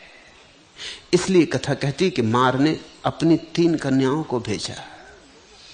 मार्ग कन्याएं नाना प्रकार के प्रश्न कर भगवान को अपने बस में करना चाहिए, लेकिन बुद्ध शांत रहे। उन्होंने हां हूं कुछ भी ना किया, वो सिर्फ देखते रहे जो हो रहा था। क्योंकि तुमने हां हूं किया कि फंसे। तुम अगर इंकार भी कर दो तो गए, तुम अगर डर भी जाओ, भयभीत हो जाओ, तुम चिल्लाने लगो कि मुझे बचाओ या भाग निकलो बाहर, तो तुम हार गए। नहीं, वो बैठे रहे जहां बैठे थे, जैसे थे वैसे बैठे रहे, जैसे कुछ हुआ ही ना हो। जैसे ये सब उनके आसपास जो हो रहा था, तीनों तरफ से कन्याएं खींचने लगी, सुंदर होंगी, रूपवती होंगी, सुगंध आती होगी उनके जीवन से, उनकी देह अपूर्व होगी, मगर वो बैठे रहे। उन्होंने जरा भी स्वीकार भी ना किया कि कोई है चारों तरफ। भगवान शांत रहे। शांत का यही अर्थ होता है, जैसे कोई है ही नहीं, ऐसे अकेले रहे। न मोहे न क्रोधे, दो चीजों का ख्याल रखना है। दोनों में आदमी फंस जाता है। जिसको तुम संसारी कहते हो वो मोह जाता है, जिसको तुम सन्यासी कहते हो वो क्रोध जाता है। या तो मोह या क्रोध हो, मगर दोनों हालत में आदमी स्त्री से हार जाता। लेकिन भगवान के संबंध में कहा कि न मोहे न क्रोधे, और जहां मोह नहीं, क्रोध नहीं, वहां फिर कोई परिणाम नहीं हो सकता। वहां शून्य निर्मित हो जाता है। शून्य को कैसे रिझाओगे? क्रोध किया तो अहंकार आ गया, मोह किया तो भी अहंकार आ गया। तो तुम्हारे जो ऋषि मुनि नाराज हो गए वो भी हार गए। जो ऋषि मुनि नाराज न हुए, प्रसन्न हो गए, वो भी हार गए। बुद्ध शून्यवत रहे, शांत रहे। उन्होंने उपेक्षा रखी। उपेक्षा बौद्धों का अपना शब्द है। उपेक्षा का अर्थ है उन्होंने कोई भी अपेक्षा न रखी। ये स्त्रियां यहां नहीं होनी चाहिए, ये भी अपेक्षा न रखी। क्योंकि ये भी अपेक्षा हो कि ये स्त्रियां यहां नहीं होनी चाहिए, तो फिर उपेक्षा नहीं रह जाती। फिर तुम्हारे मन में संबंध जुड़ गया, फिर तुमने एक संबंध बना लिया कि नहीं होना था। जो नहीं होना था वो हुआ, तो धीरे धीरे रोष पैदा होगा, क्रोध पैदा होगा, नाराजगी पैदा होगी कि स्त्रियां ये क्यों कर रही हैं। उपेक्षा रखी, तटस्थ रहे। जैसे कोई किनारे पे बैठा नदी के, नदी बहती देखता रहता। नदी बहे, नदी से क्या लेना देना। तुम रास्ते के किनारे खड़े, राह चलती रहती, लोग आते जाते, अच्छे बुरे सुंदर कुरूप, तुम्हें क्या लेना देना, तुम राह के किनारे खड़े। ऐसे बुद्ध तटस्थ रहे, उन्होंने उपेक्षा रखी, और अंततः उन्होंने जितनी बात कही वो इतनी सी थी। उन्होंने कहा, हटो भी पागलो, क्या देखकर इतना प्रयत्न, इतना श्रम कर रही हो। बुद्ध ने अनूठी बात कही, कहा कि पागलो हटो भी। दया की, पागल का, नाराज ना हुए, न मोहे, अनुकंपा जतलाई। अनुकंपा के सामने काम वासना एकदम हार जाती। अनुकंपा जतलाई, कहा हटो पागलो, क्या देखकर इतनी मेहनत कर रही हो। यहां कुछ भी तो नहीं है, यह हड्डी मांस मज्जा सब सूख गई है। यहां भीतर भी कोई नहीं है। तुम किसके लिए यह नाच गान आयोजन कर रही हो, किसको रिझाना चाहती हो। जिसको रिझाती वो तो जा चुका है। क्या तुम्हें राग रहितों से कभी तुम्हारी कोई पहचान नहीं हुई? क्या तुम्हारे जीवन में कभी ऐसा मौका नहीं आया कि तुमने कोई वीतराग देखा हो? तो तुम देख लो, वीतराग पर तुम्हारा कोई प्रयत्न काम ना आएगा। तथागत तो राग रहित हैं, राग आदि प्रहीन हैं। किस कारण तुम उन्हें अपने वश में करोगी? बचे ही नहीं है तो वश में क्या करोगी? तुम्हारी मर्जी, तुम्हें उछल कूद करनी है, तुम अपनी करती रहो। लेकिन इतना तुम्हें कह दूं कि तुम नाहक का श्रम कर रही हो, थकोगी, परेशान होगी, अपने घर जाओ, विश्राम करो। ऐसा बुद्ध ने कहा। उस समय उन्होंने ये पहले दो पद कहे। अब तुम्हें पदों का अर्थ साफ हो जाएगा। ये गाथाएं कहीं, यस जित नाव जियति जित मस नोयति कोचि लोके तम बुद्धम अनंत गोचरम अपदम केन पदेन नेसस्त। जिसका जीता कोई अनजीता नहीं कर सकता और जिसके जीते को कोई दूसरा नहीं पहुंच सकता, उस अनंत दृष्टा और अपद बुद्ध को किस पथ से ले जाओगे? कई बातें समझने जैसी। बुद्ध कहते हैं जिसका जीता कोई अनजीता नहीं कर सकता। जो तुमने संयम से जीता हो उसको तो अनजीता किया जा सकता है, संयमी का संयम तोड़ा जा सकता है, लेकिन जिसने बोधपूर्वक जीता हो उसको फिर तोड़ा नहीं जा सकता। जिसने जबरदस्ती अपने जीवन में आचरण उठा लिया हो, बना लिया हो, आरोपित कर लिया हो, उसके आचरण को तो तोड़ा जा सकता है, क्योंकि भीतर तो अभी भी वासना मौजूद होगी। बीच में एक आचरण की परत है, उसमें छेद भर करने की जरूरत है। भीतर जो सोया है, दबा पड़ा है, उसे उठाया जा सकता है। लेकिन बुद्ध की तो सारी प्रक्रिया यही है कि दबाना मत, दमन मत करना, जाग कर देखना, होश से देखना, और धीरे धीरे होश में ही जल जाए वासना, तो जो शेष रह जाए उस निर्वासना में ही भरोसा है। जिसका जीता कोई अनजीता नहीं कर सकता, फिर उसको कैसे अनजीता करोगे? जिसकी वासना दग्ध हो गई बोध से, होश से, ध्यान से, उसको कैसे अनजीता करोगे? यस जित नाव जियति जित मस नोयाति कोचि लोके। और जिसके जीते को कोई दूसरा पहुंच ही नहीं सकता, बोध के उस शिखर पर तो केवल बुद्ध ही पहुंच सकते। तो ये स्त्रियां जो उनके आसपास नाच रही हैं, ये तो वहां पहुंच ना सकेंगी उस शिखर पर। जहां तुम पहुंच नहीं सकते वहां से किसी को डिगाओगे कैसे? कोई बुद्ध ही पहुंच सकता है उस शिखर पर, और बुद्ध तो किसी बुद्ध को क्यों डिगाना चाहेगा? बुद्ध वहां पहुंच नहीं सकते। तो तुम खाई खंदक में शोरगुल मचाते रहो, इससे कुछ फर्क ना पड़ेगा। उस अनंत दृष्टा और अपद बुद्ध को किस पथ से ले जाओगे? और उन्होंने कहा कि पागलो, ये भी समझो कि तुम अगर मुझे ले जाना चाहो वासना में, संसार में, मेरे पैर टूट गए, अपद हो गया हूं। कभी तुमने ख्याल किया तुम्हारी वासना ही तुम्हें चला रही है, वही तुम्हारा पैर है? इसलिए तो परसों मैंने अंगुलीमाल की कथा में कहा कि बुद्ध ने कहा, पागल, मेरा चलना तो बहुत पहले रुक गया, तू ही चल रहा है, तू रुक। और अंगुलीमाल बैठा हुआ धार दे रहा था, चल नहीं रहा था, और बुद्ध चल रहे थे। तम बुद्धम अनंत गोचरम अपदम केन पदेन नेसस्त। तो बुद्ध ने जब यह कहा कि मुझ न चलते हुए को तू सोचता है कि चल रहा हूं, और तू अपने को बैठा हुआ मान रहा है जो कि तू चल ही रहा है, तो उनका अर्थ है वासना में ही पैर हैं तुम्हारे। आत्मा तो कहीं जाती ही नहीं, आत्मा तो अपने घर में ही है सदा, भीतर ही विराजी, उसके कोई पैर ही नहीं कहीं चली जाए। वासना जाती है, और वासना कभी घर नहीं आती। वासना आवारा है, वो घूमती रहती, चक्कर ही मारती रहती, वो कभी घर नहीं लौटती। और आत्मा सदा घर में विराजमान है, वो कभी घर से बाहर जाती नहीं। तो जब तक तुम वासना के प्रभाव में रहोगे, तुम्हें भीतर जो पड़ा है उसका पता ना चलेगा।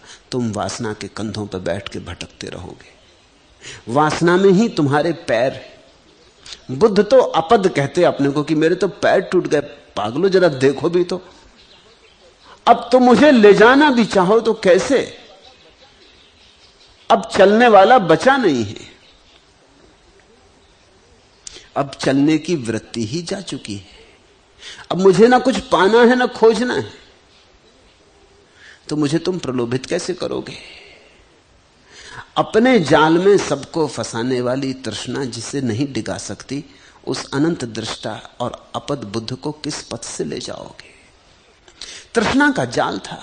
तब तक तुम अगर आई होती तो जरूर मैं प्रभावित होता, लेकिन अब तो तृष्णा का जाल ना रहा। अब तो मैंने भरी आंखों देख लिया कि संसार में कुछ भी नहीं है। अब तो संसार में कुछ भी नहीं है, ये मेरी दृष्टि हो गई। इसलिए वो कहते हैं उस अनंत दृष्टा को, अब तो मैं अनंत रूपेण दृष्टि को उपलब्ध हुआ हूं। अब तो मेरी आंखें समग्र को देख रही हैं, आर पार देख रही हैं। अब मेरा बोध पारदर्शी हुआ है। थम बुद्धम अनंत गोचरम, और जो सबको देखने लगा है, और जिसकी आंख में अब जरा भी तिनका नहीं रहा मूर्छा और प्रमाद का, जिसकी सारी सीमाएं गिर गई हैं देखने की, असीम जिसकी देखने की क्षमता हो गई है, मुझ देखने वाले को तुम कहां ले जाओगी? अंधों को तुम ले जाती रही हो। अंधों को तुम्हारी जरूरत है, क्योंकि वो चाहते हैं कोई इसका सहारा मिल जाए। मेरी आंख खुल गई, अब तुम मुझे ना ले जा सकोगी। अब तुम्हें उछल कूद करनी हो तुम करो। ऐसी परिस्थिति में बुद्ध ने ये गाथाएं कही थी। जो धीर ध्यान में लगे हैं, परम शांत निर्वाण में रत हैं, उन स्मृतिवान संबुद्धों की स्पृहा देवता भी करते। तीसरा सूत्र, ये ज्ञान पशुता धीरा नेक खम्मु पस्मे रता देवा पीतेशम पीहंती संबुद्धानम सती मतम। जो धीर ध्यान में लगे, ज्ञानी बुद्ध उसी को कहते हैं जो ध्यान में लगा है। वही है धीर पुरुष, जो ध्यान में लगा है। जो ज्ञान का अर्जन कर रहा है वो ज्ञानी नहीं है, विद्वान होगा। जो ध्यान का अर्जन कर रहा है वही ज्ञानी है, वही धीर है। क्योंकि ज्ञान तो बासा है और उधार है, ध्यान से अपनी अनुभूति संग्रहित होती। जो ध्यान में लगे वे धीर, जो परम शांत निर्वाण में रत है। और निर्वाण का अर्थ है बुद्ध की भाषा में परम शांति की खोज, जहां कोई तरंग ना रह जाए, जहां चित्त की सारी तरंगें शांत हो जाएं, झील मौन हो जाए, जहां कोई लहर ना आए ना जाए, तृष्णा ना हो, वासना ना हो, कामना ना हो, वही आत्मा है। ऐसे शांत निर्वाण में रत जो धीर हैं, ध्यान में जो लगे हैं, उन स्मृतिवान संबुद्धों की स्पृहा देवता भी करते। ऐसा जो स्वयं के बोध को उपलब्ध स्मृतिवान संबुद्ध हो गया है, जाग गया है, देवता भी उसकी स्पृहा करते। देवता भी वैसा हो जाना चाहते। देवताओं के मन में भी ईर्षा जगती है। इस गाथा को जब कहा, उस परिस्थिति को समझ लेना जरूरी है। बुद्ध ने श्रावस्ती में 3 मास का वर्षावास पूरा किया। उस वर्षावास में वे सतत समाधि में लीन रहे, बाहर निकले नहीं, लोगों से बोले नहीं, निमित्त रूप से जो उपदेश देते थे वो भी न दिया।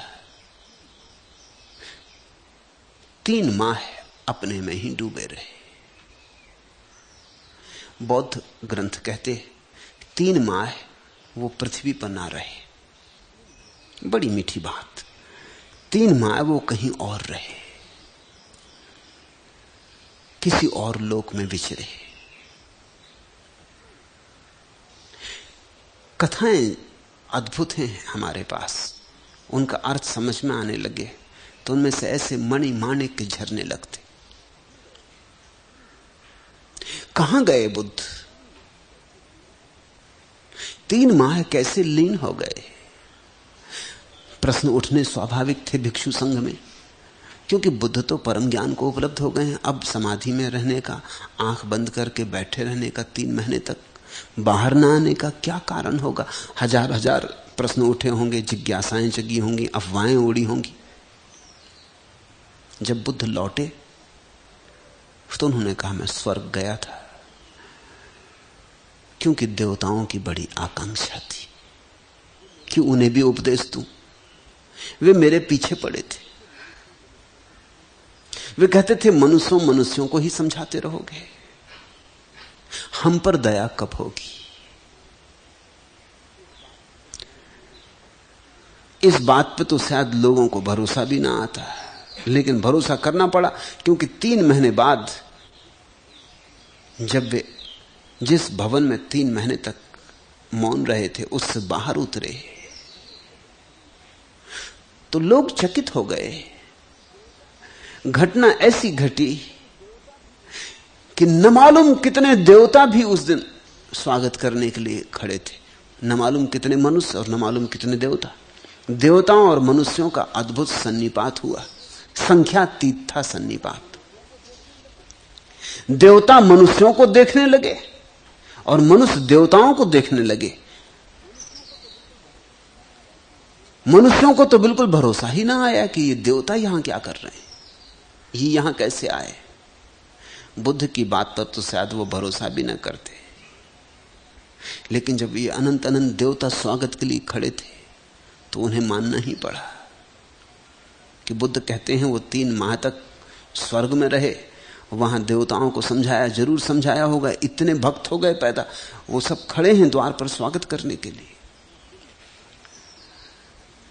उस दिन भगवान की शोभा अवर्णनीय थी, जैसे उनके चारों ओर इंद्रधनुष घिरा था, 7 रंग उनके देह से फूट रहे थे, सभी रंगों की अभिव्यक्ति हो रही थी। भगवान के प्रमुख शिष्य सारिपुत्र ने उनका स्वागत करते हुए कहा, भगवान न तो ऐसा कभी देखा था और न सुना था। उसे बहुत दिन हो गए भगवान के साथ रहते, लेकिन ऐसा कभी उसने सुना भी नहीं था, देखा भी नहीं था कि देवता और भगवान के लिए आतुर होकर खड़े हैं स्वागत में। भंते, मनुष्य ही नहीं देवता भी आपको चाहते हैं, ऐसी उसने जिज्ञासा की। तब भगवान ने कहा, संबोधि परम घटना है, उसके पार कुछ भी नहीं। स्वभावतः देवता भी उसके लिए तरसते हैं, लालायित होते हैं। और तब उन्होंने यह गाथा कही,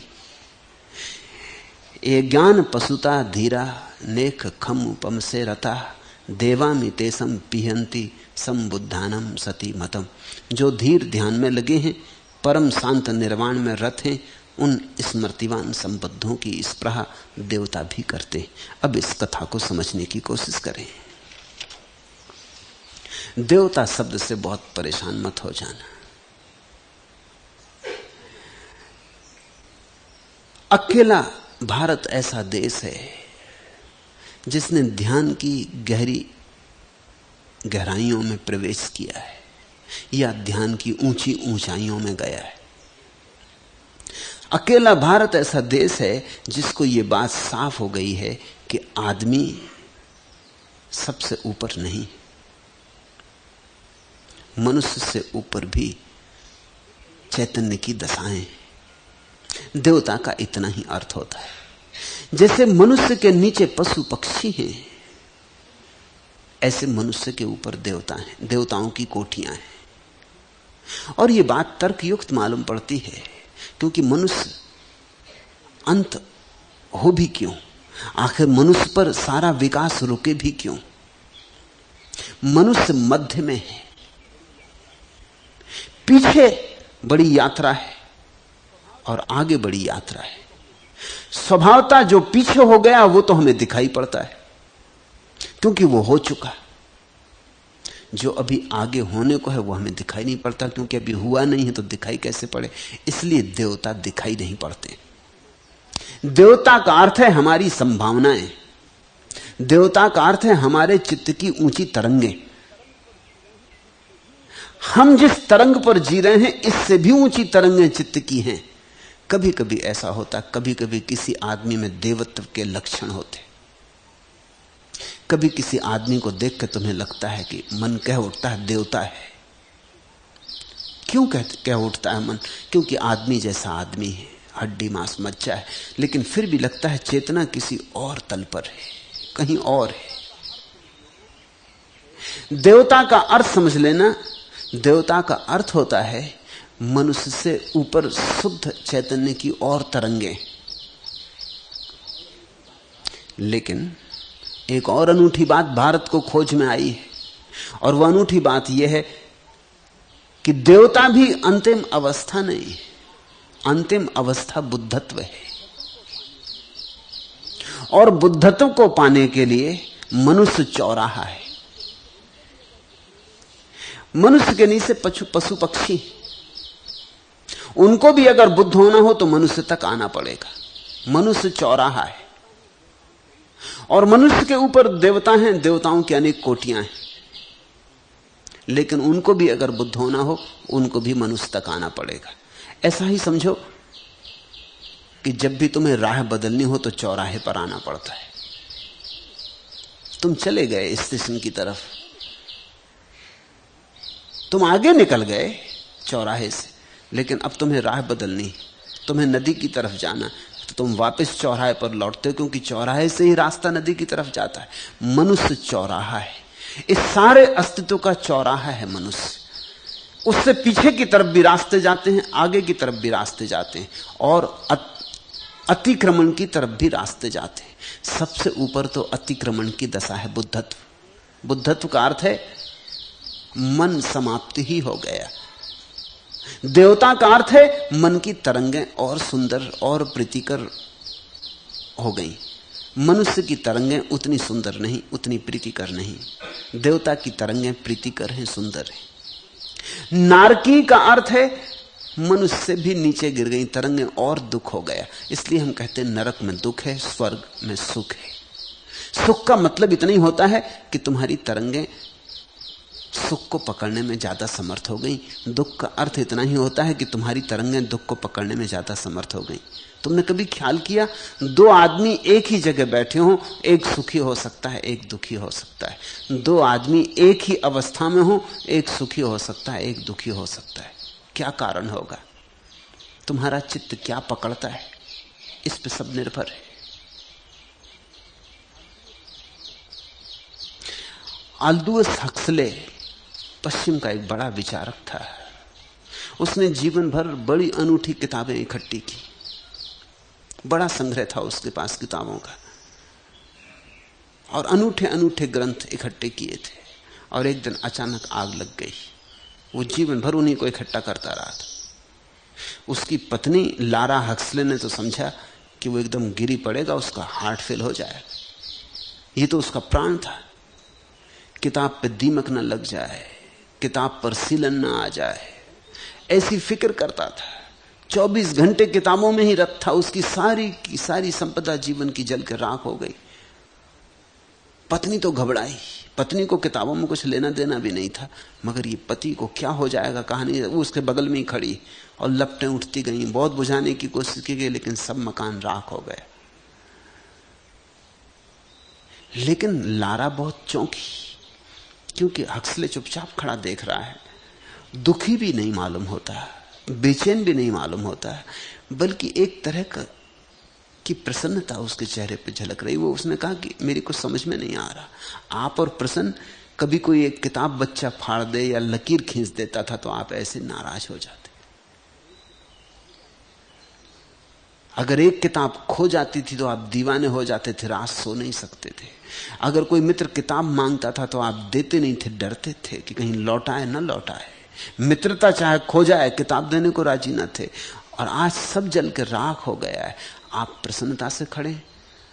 हक्सले ने कहा, मैं भी चौंक के देख रहा हूं, और बड़े आश्चर्य की बात है, तू ही चकित नहीं, मैं भी चकित हूं। ऐसा लग रहा है कि मन से एक बोझ उतर गया, हल्का हो गया। इतना हल्का मैं कभी भी नहीं था। प्रभु की कृपा, ये बोझ गया, ये बोझ उतर गया। ये मेरा मोह था, ये भी गया। अच्छा ही हुआ। ये अचानक लगी आग सौभाग्य है। इसको कहेंगे देवता। इसके मन की तरंग दुख में से भी सुख को पकड़ लेती है। मुल्ला नसरुद्दीन को लॉटरी मिल गई, लाख रुपया मिल गए। भागा हुआ घर आया और पत्नी को कहा, खुशी मनाओ, नाचो गाओ। पास पड़ोस की स्त्रियों से बैठी पत्नी उसी की निंदा कर रही थी पत्नियां और करें भी क्या। और ये बीच में आ गया, उसने लाके लाख रुपए एकदम बीच में रख दिए और कहा देखो लॉटरी मिल गई। पत्नी ने कहा लॉटरी छोड़ो, पहले ये बताओ कि तुमने जो टिकट खरीदी वो रुपया कहां से पाया। क्योंकि वो सब नगद रखवा लेती तनख्वाह पे, ये रुपया आया कहां से। ये एक नारकी चित्त है। लाख रुपए आ गए उसकी खुशी नहीं है।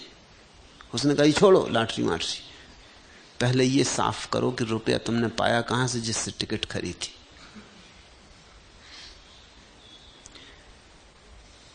आदमी आदमी में फर्क है, तुम भी अपने भीतर जांचना। और ऐसा भी नहीं है कि तुम सदा एक ही अवस्था में होते हो। कभी कभी तुम नारकी अवस्था में होते हो, कभी कभी स्वर्गीय अवस्था में होते हो।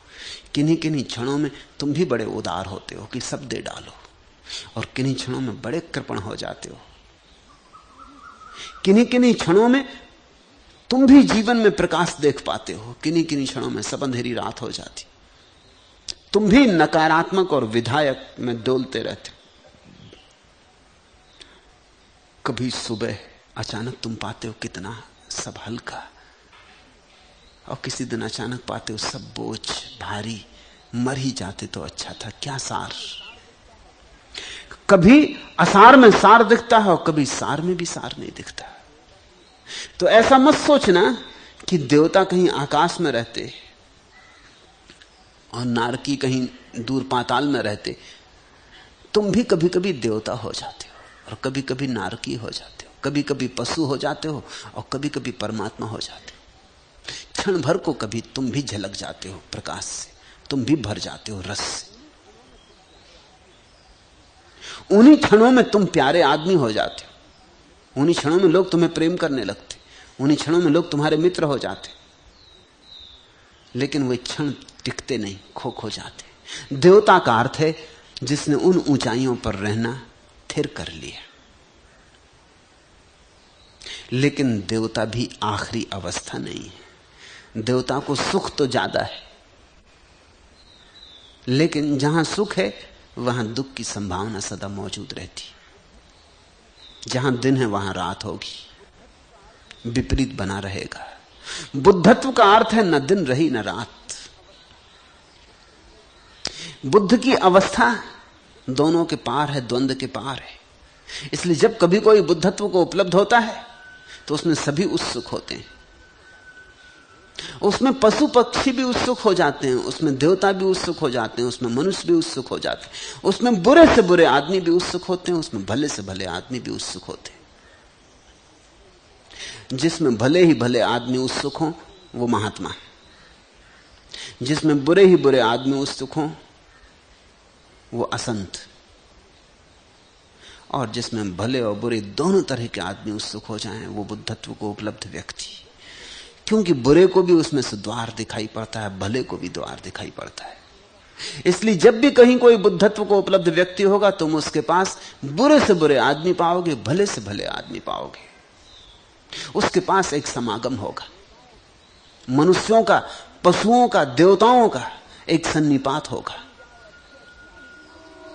अगर तुम कहीं जाओ और अच्छे अच्छे आदमी पाओ तो समझना कि महात्मा, अगर बुरे ही बुरे आदमी पाओ तो समझना कि कोई अपराधी।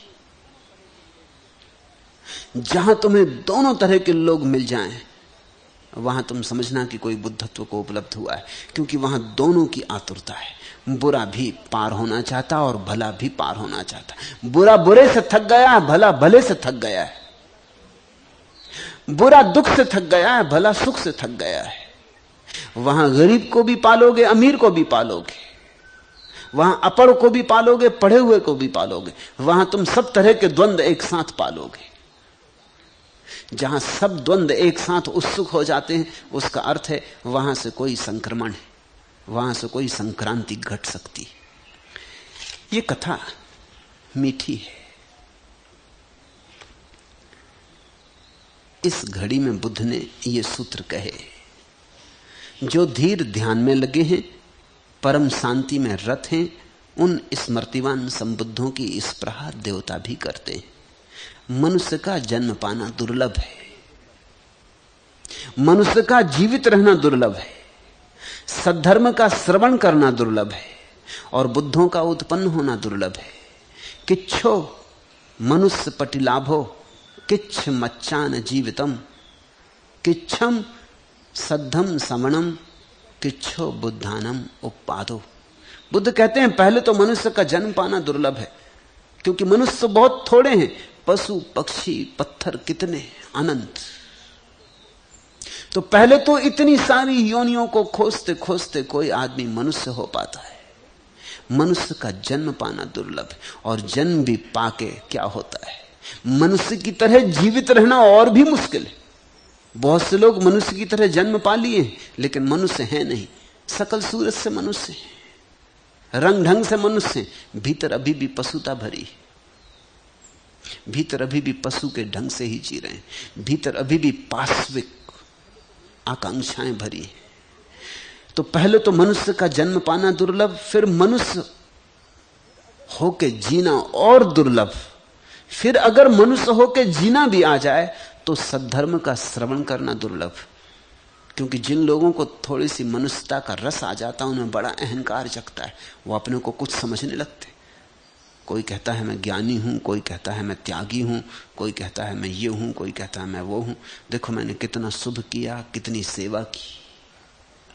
तो अहंकार पकड़ता है, और जब अहंकार पकड़ता है तो श्रवण मुश्किल हो जाता है। फिर किसी के चरणों में जाना, सद्धर्म को सुनना बहुत मुश्किल हो जाता है। तो फिर सद्धर्म का श्रवण करना दुर्लभ है। और अगर श्रवण की क्षमता भी हो, तैयारी भी हो, तो बुद्ध पुरुष को पाना बहुत मुश्किल है कि जिसको सुन के कुछ हो जाए, जिसको मात्र सुनने से कुछ हो जाए, श्रवण मात्रेण। और बुद्धों का उत्पन्न होना अति दुर्लभ है। सभी पापों का न करना, पुण्यों का संचय करना और अपने चित्त का शोधन करते रहना, यही बुद्धों का शासन है। सव्य पापस्य अकर्णम कुशलस्य उपसंपदा सच्चित परियोदपनम एतम बुद्धान शासनम। बुद्ध ने कहा पाप का न करना, पुण्य का करना और अपने चित्त का शोधन करते रहना, ये तीन बातें, यही बुद्धों का शासन है। जो तुम्हें बुरा लगे उस तरफ न जाना, जो तुम्हें ठीक लगे उस तरफ जीवन की धारा को बहाना, और इतने पर ही रुक नहीं जाना, चित्त को रोज रोज शोधन करते रहना ध्यान से। क्योंकि आज जो बुरा लग रहा है और आज जो भला लग रहा है, इस पर ही अंत नहीं है।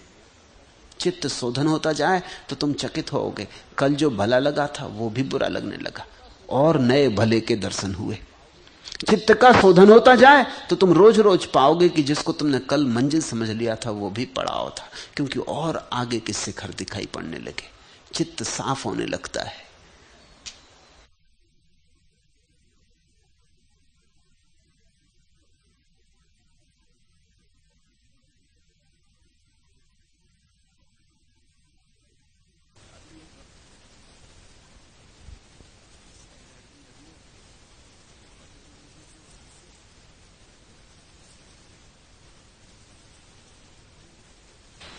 तो रोज रोज गति होने लगती। तो बुद्ध कहते हैं बुरे को मत करना, जो तुम्हें साफ लग जाए कि बुरा है उसे मत करना।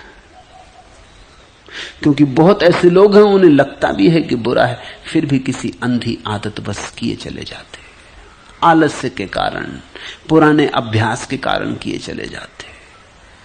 वो मत करना, आदत को तोड़ना और जो ठीक लगे वो करना। बहुत ऐसे लोग हैं जानते हैं ठीक क्या है, एहसास होता है कि ठीक क्या है, कभी कभी साफ झलक मिल जाती कि ठीक क्या है, फिर भी नहीं करते क्योंकि कभी किया नहीं है, इसलिए अभ्यास नहीं है। तो ये बुरे और भले के बीच ख्याल, और जो सबसे महत्वपूर्ण बात है अपने चित्त का शोधन, सचित परियोदपनम। अपने चित्त को रोज सोचते रहना, क्योंकि इसी चित्त से तुम्हें पता चलेगा कि और भला क्या है, और भला क्या है। यहां शिखर के ऊपर शिखर हैं, द्वार के बाद द्वार हैं, रहस्यों के बाद रहस्य हैं। तुम्हारे पास जितना शुद्ध चित्त होगा उतनी ही तुम्हारी दृष्टि साफ होती जाएगी। और उसी दृष्टि को बुद्ध ने कहा कि मेरा शासन मानना, यही मेरा उपदेश है। तितिक्षा और शांति परम तप है, बुद्ध निर्वाण को परम कहते हैं। दूसरों का घात करने वाला प्रवजित नहीं होता है और दूसरों को सताने वाला श्रमण नहीं होता है। खंति परमम तपो तिथिक्षा निब्बाणम परम वदंती बुद्धा नहीं पब्बजित्तो परूप घाती समनो होती परम वेहे ठंतो। तितिक्षा और शांति परम तप है। जो हो उसे तथाता भाव से स्वीकार कर लेना। करने की बात पहले बताई, बुरे को करना मत, भले को करना है और चित्त का शोधन करना। अब कहते हैं जो तुम पर हो, क्योंकि इतने से तो खत्म नहीं होता। तुमने क्रोध नहीं किया ये तो ठीक है, लेकिन कोई आदमी ने तुम पर क्रोध किया, फिर क्या करोगे? तो कोई तुम पर क्रोध करे, कोई तुम्हें गाली दे, तितिक्षा और शांति, तो सहज भाव से स्वीकार कर लेना कि उसके भीतर क्रोध उठा, इसलिए उसने गाली दी। बेचारा, नाहक उसने कष्ट पाया, स्वीकार कर लेना।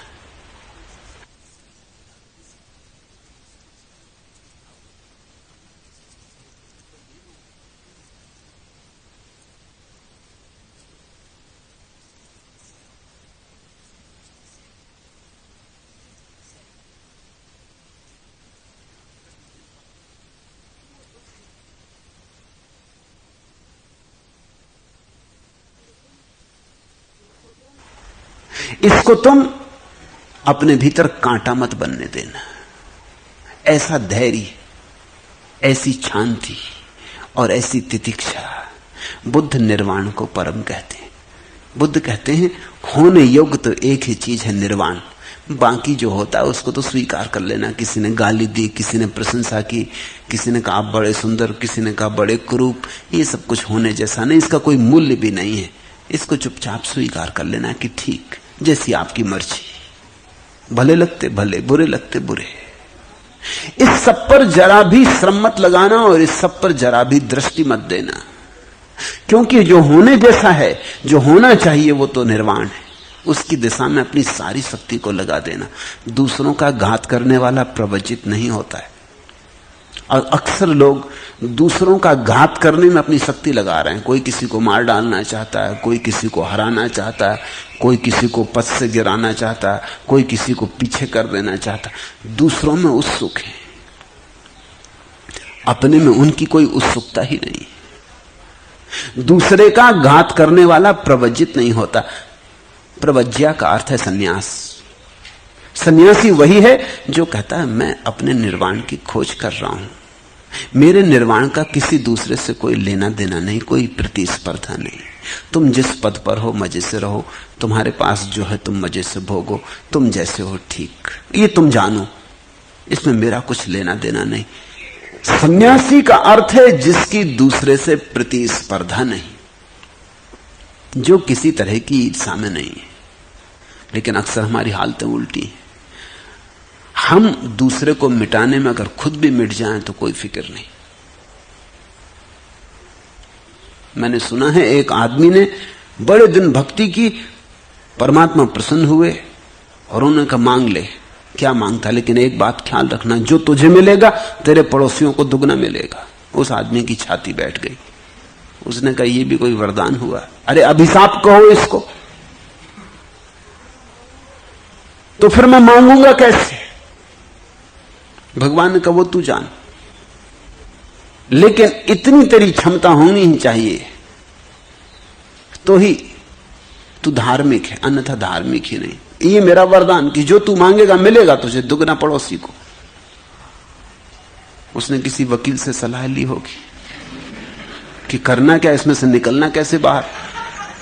वकील ने कहा इसमें क्या रखा? अरे तो बाएं हाथ का खेल है, तू ऐसा कर, पहले देख तो कि होता भी कि नहीं। तो मांग कि 7 मंजिल मकान बन जाए। मांगा, बन गया उसका 7 मंजिल, लेकिन दोनों तरफ 14-14 मंजिल मकान पड़ोसियों के खड़े हो गए। पूरा गांव 14 मंजिल का हो गया, एक वही गरीब रह गया 7 मंजिल का। वकील ने कहा ठीक, अब मांग कि हर मेरे घर के सामने एक कुआं खुद जाए, बड़ा कुआं। उसके घर के सामने एक कुआं खुद गया, पड़ोसियों के घर के सामने 2-2 कुएं खुद गए। उसने कहा मांग कि मेरी एक आंख फूट जाए। उसकी एक आंख फूट गई, पड़ोसियों की दोनों आंख फूट गई। वकील बड़ा होशियार रहा होगा, सुप्रीम कोर्ट का वकील रहा होगा। बेचारे पड़ोसी अब गिरने लगे कुएं में, क्योंकि दो दो कुएं सामने और दोनों आंखें फूट गई।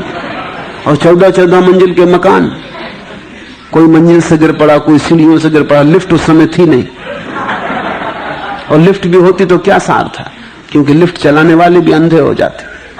एक अकेला वही बचा, एक आंख वाला, उसकी प्रसन्नता का अंत नहीं। वो सम्राट की तरह घूमने लगा गांव में। एक वही था जो देख सकता था, हालांकि आधी देख सकता था अब, लेकिन उसका दुख नहीं था कि कन्वा हो गया, एक आंख का हो गया। मजा ये था कि सबकी गई। ख्याल रखना, ऐसा व्यक्ति सन्यासी नहीं हो सकता। इसलिए बुद्ध कहते हैं, दूसरों का घात करने वाला प्रवज्जित नहीं होता है और दूसरों को सताने वाला श्रमण नहीं होता है। ये दो बातें छोड़ देना तो तुम सन्यासी होते हो।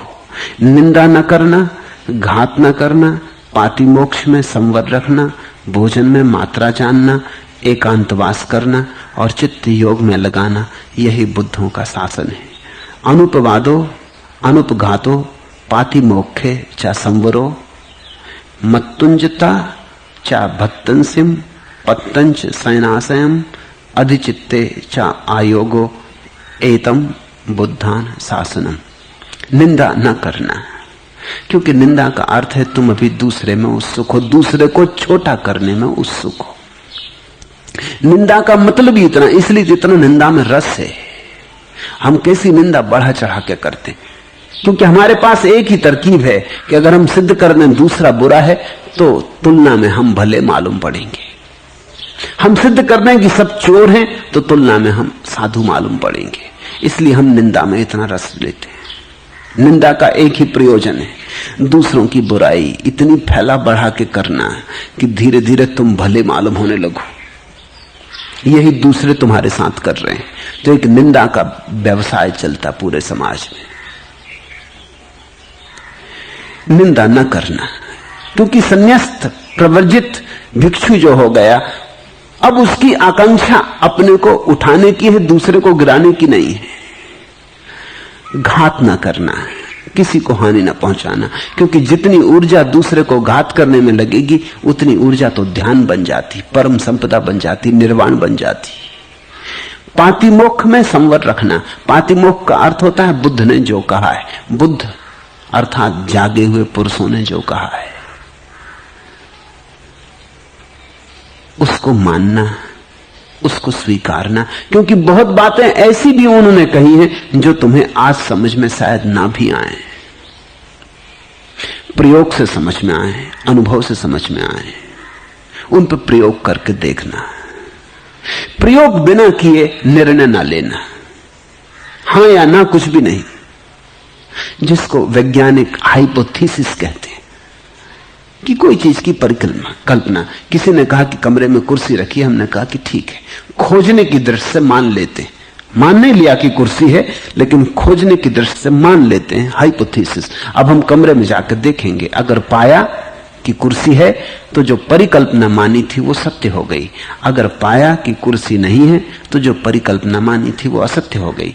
लेकिन इसका नाम विश्वास नहीं है। हाइपोथेसिस का इतना ही मतलब है प्रयोगार्थ स्वीकार कर लेते हैं कि ठीक है। तो जो बुद्ध पुरुषों ने कहा है पातिमोक्ष, जो जो उन्होंने कहा है उसमें सभी तुम्हारी समझ में आएगा भी नहीं, क्योंकि तुम्हारी समझ सारी चीजों के अनुभव से भरी भी नहीं है। तो विश्वास की जरूरत नहीं है, प्रयोगार्थ स्वीकार कर लेना। भोजन में मात्रा जानना, बुद्ध को यह बात बार बार कहनी पड़ी, भोजन में मात्रा जानना। उस समय यह बड़ा भारी सवाल था। एक तरफ लोग थे जो खूब खाए जा रहे थे, जो सदा से हैं, और उस समय एक और पागलपन पैदा हुआ था, दूसरी तरफ लोग थे जो उपवास किए जा रहे थे। इन दोनों ने आदमी को विक्षिप्त कर रखा था, या तो ज्यादा खाने वाले लोग या न खाने वाले लोग। ज्यादा खाने वाले लोग शरीर को मिटाए ले रहे थे और शरीर के साथ मूर्छित हुए जा रहे थे। न खाने वाले लोग शरीर की हत्या किए दे रहे थे और ऊर्जा इतनी क्षीण हुई जा रही थी कि ध्यान का कोई उपाय न था।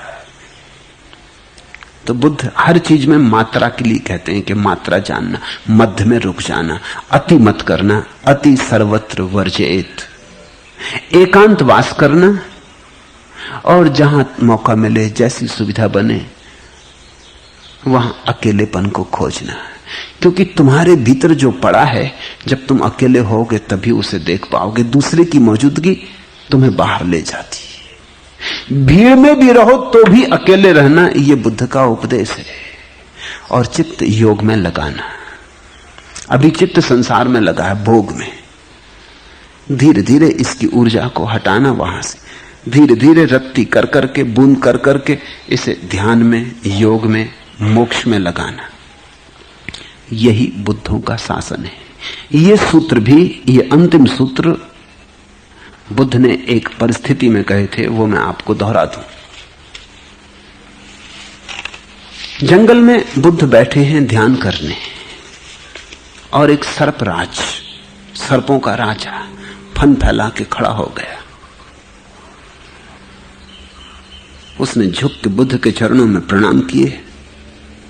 बुद्ध ने आंख खोली। उन्होंने कहा, महाराज, क्योंकि देखा उसके माथे पर अद्भुत मणि है जो सिर्फ नागों में, सम्राटों के माथे पर होती। तो बुद्ध ने कहा, महाराज क्या चाहते? तो उस नाग ने कहा, मैं जन्मों जन्मों से भटक रहा हूं, जो भी किया सब उल्टा चला गया। कब तक सरकता रहूंगा जमीन पर? कब तक सरकता रहूंगा खाई खंदकों में, अंधेरी गलियों में? कब तक सरकता रहूंगा? कब उठूंगा? कब उड़ सकूंगा? तुम्हें मैंने उड़ते देखा, तुम्हारे प्राणों की ऊर्जा को कहीं जाते देखा, इसलिए पूछता हूं, मुझे कुछ उपदेश है? ये जो सूत्र है, सभी पापों का न करना, पुण्यों का संचय करना और अपने चित्त का शोधन करते रहना, यही बुद्धों का शासन है। तितिक्षा और शांति परम तप है। बुद्ध निर्वाण को परम कहते हैं। दूसरों का घात करने वाला प्रवर्जित नहीं होता और दूसरों को सताने वाला श्रवण नहीं है। निंदा न करना, घात न करना, पातिमोक्ष में संवर रखना, भोजन में मात्रा जानना, एकांतवास करना और चित्त योग में लगाना, यही बुद्धों का शासन। ये उस सर्पराज को कहे गए थे। सोचना ऐसे थोड़ा, हम भी सब जमीन पर सरकते हुए सर्प हैं। अभी हमने सिर भी उठा के कहां आकाश की तरफ देखा। अभी तो अंधी गलियों कूचों में, पोलों में, कोने कांतरों में हम सरकते फिरते। फिर सर्प का प्रतीक ही क्यों चुना होगा? क्योंकि सर्प जन्म से ही दूसरे को चोट पहुंचाने का जहर लेके आता है। इसलिए उसकी जहर की गांठ जन्म से ही उसके भीतर है। वो दूसरे को मारने में ही, दूसरे का घात करने में ही रस लेता है। यही तो गांठ हम भी लेकर आए हुए हैं। ये प्रतीक प्यारा है और सर्प का प्रतीक सारे धर्मों ने चुना है। उसमें कुछ कारण है। ईसाई कहते हैं कि सर्प ने भटकाया आदमी को, ईव को समझाया कि खा ले ये फल जो भगवान ने वर्जित किया है। ईव को फुसलाया सर्प ने। बुद्ध की इस कथा में सर्प कहता है कि कब तक मैं सरकता रहूंगा जमीन पर। हिंदू कहते हैं कुंडलनी जो ऊर्जा है मनुष्य के भीतर, वो सर्पाकार है। वो सर्प जैसी जब उठती है फन उठा के, तो उसका फन जब चोट करता है सहस्त्रार में, तो सारे कमल खिल जाते। सर्प का प्रतीक आदमी के बहुत करीब है। उसमें कई खूबियां हैं। पहली बात उसकी खूबी है कि सर्प बहुत चालाक। उस चालाकी के कारण ईसाइयों ने उसका प्रतीक बनाया कि उसने स्त्री को भरमाया, ईव को समझाया और अदम को ईश्वर के बगावत में जाने का प्रोत्साहन दिया। सर्प बड़ा शैतान, क्योंकि बड़ा चालाक प्राणी है, बड़ा चालबाज, भरोसे का नहीं। उस प्रतीक का उपयोग किया। बुद्ध की इस कथा में सर्प का प्रयोग हो रहा है इस अर्थ में कि सबकी दशा ऐसी है कि हम जन्म से ही जहर की ग्रंथि लेके पैदा हुए, दूसरे को चोट पहुंचाने में ही समाप्त हुए जा रहे हैं, दूसरे को मार डालने में ही हमने अपना जीवन समझा है। इसलिए लेकिन एक दिन सर्प भी थक जाता है, तुम कब थकोगे? एक दिन सर्प भी बुद्ध से पूछता है कि मैं कब तक ऐसे ही सरकता रहूंगा, तुम कब पूछोगे? इसलिए प्रतीक चुना। हिंदुओं ने प्रतीक चुना है कि सर्प जब खड़ा हो जाता तो सर्प की बड़ी खूबियां हैं, उसमें हड्डी होती नहीं, उसके पास हड्डी बिल्कुल नहीं, लेकिन सर्प खड़ा हो जाता बिना हड्डी के। होना नहीं चाहिए वैज्ञानिक ढंग से, लेकिन सर्प पूंछ के बल खड़ा हो जाता है फन उठा के, और उसके पास कोई हड्डी नहीं है। तो चमत्कार है। ऐसा ही चमत्कार मनुष्य के भीतर घटता है कि जो ऊर्जा काम ग्रंथ में पड़ी है, बिना किसी सहारे के, बेसहारे, बिना माध्यम के खड़ी हो जाती, सर्प जैसी। फन जाके चोट करता ऊपर और आखिरी केंद्र खुल जाता। इसलिए हिंदुओं ने उसका वैसा प्रयोग कर लिया। लेकिन सर्प का प्रयोग प्रतीकात्मक है। ये सूत्र बुद्ध ने सर्प को कहे थे, सभी सूत्र बुद्धों ने सर्पों को कहे, क्योंकि मनुष्य अभी सर्प ही है। और इन सर्पों में भी कुछ कम थोड़े से भाग्यवान सर्प पूछते, नहीं तो पूछते ही नहीं। वो तो सोचते हैं जैसा जी रहे हैं वही ठीक है।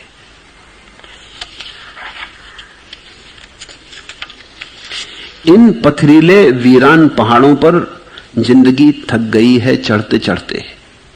क्या इस यात्रा का कोई अंत नहीं? हम गिर जाएंगे थक कर यहीं कहीं, कोई सहयात्री साथ न आएगा। क्या जीवन भर कुछ हाथ न आएगा? क्या कभी किसी मंजिल तक पहुंचेंगे या बिछ जाएंगे पथ गढ़ते गढ़ते? इन पथरीले वीरान पहाड़ों पर जिंदगी थक गई है चढ़ते चढ़ते। धुंधुआती दिशाएं, अंगारे, ये खंडित दर्पण, टूटे इकतारे, कहते इस पथ में हम ही नए नहीं, हमसे भी आगे कितने लोग गए। पगचिन्ह यहां ये किसके अंकित हैं, हम हार गए इनको पढ़ते पढ़ते। इन पथरीले वीरान पहाड़ों पर जिंदगी थक गई है चढ़ते चढ़ते। हमसे किसने कह दिया कि चोटी पर है एक रोशनी का रंगीन नगर?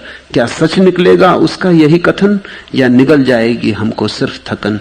देखें सम्मुख घाटी है या कि शिखर, आ गए मोड़ पर हम बढ़ते बढ़ते।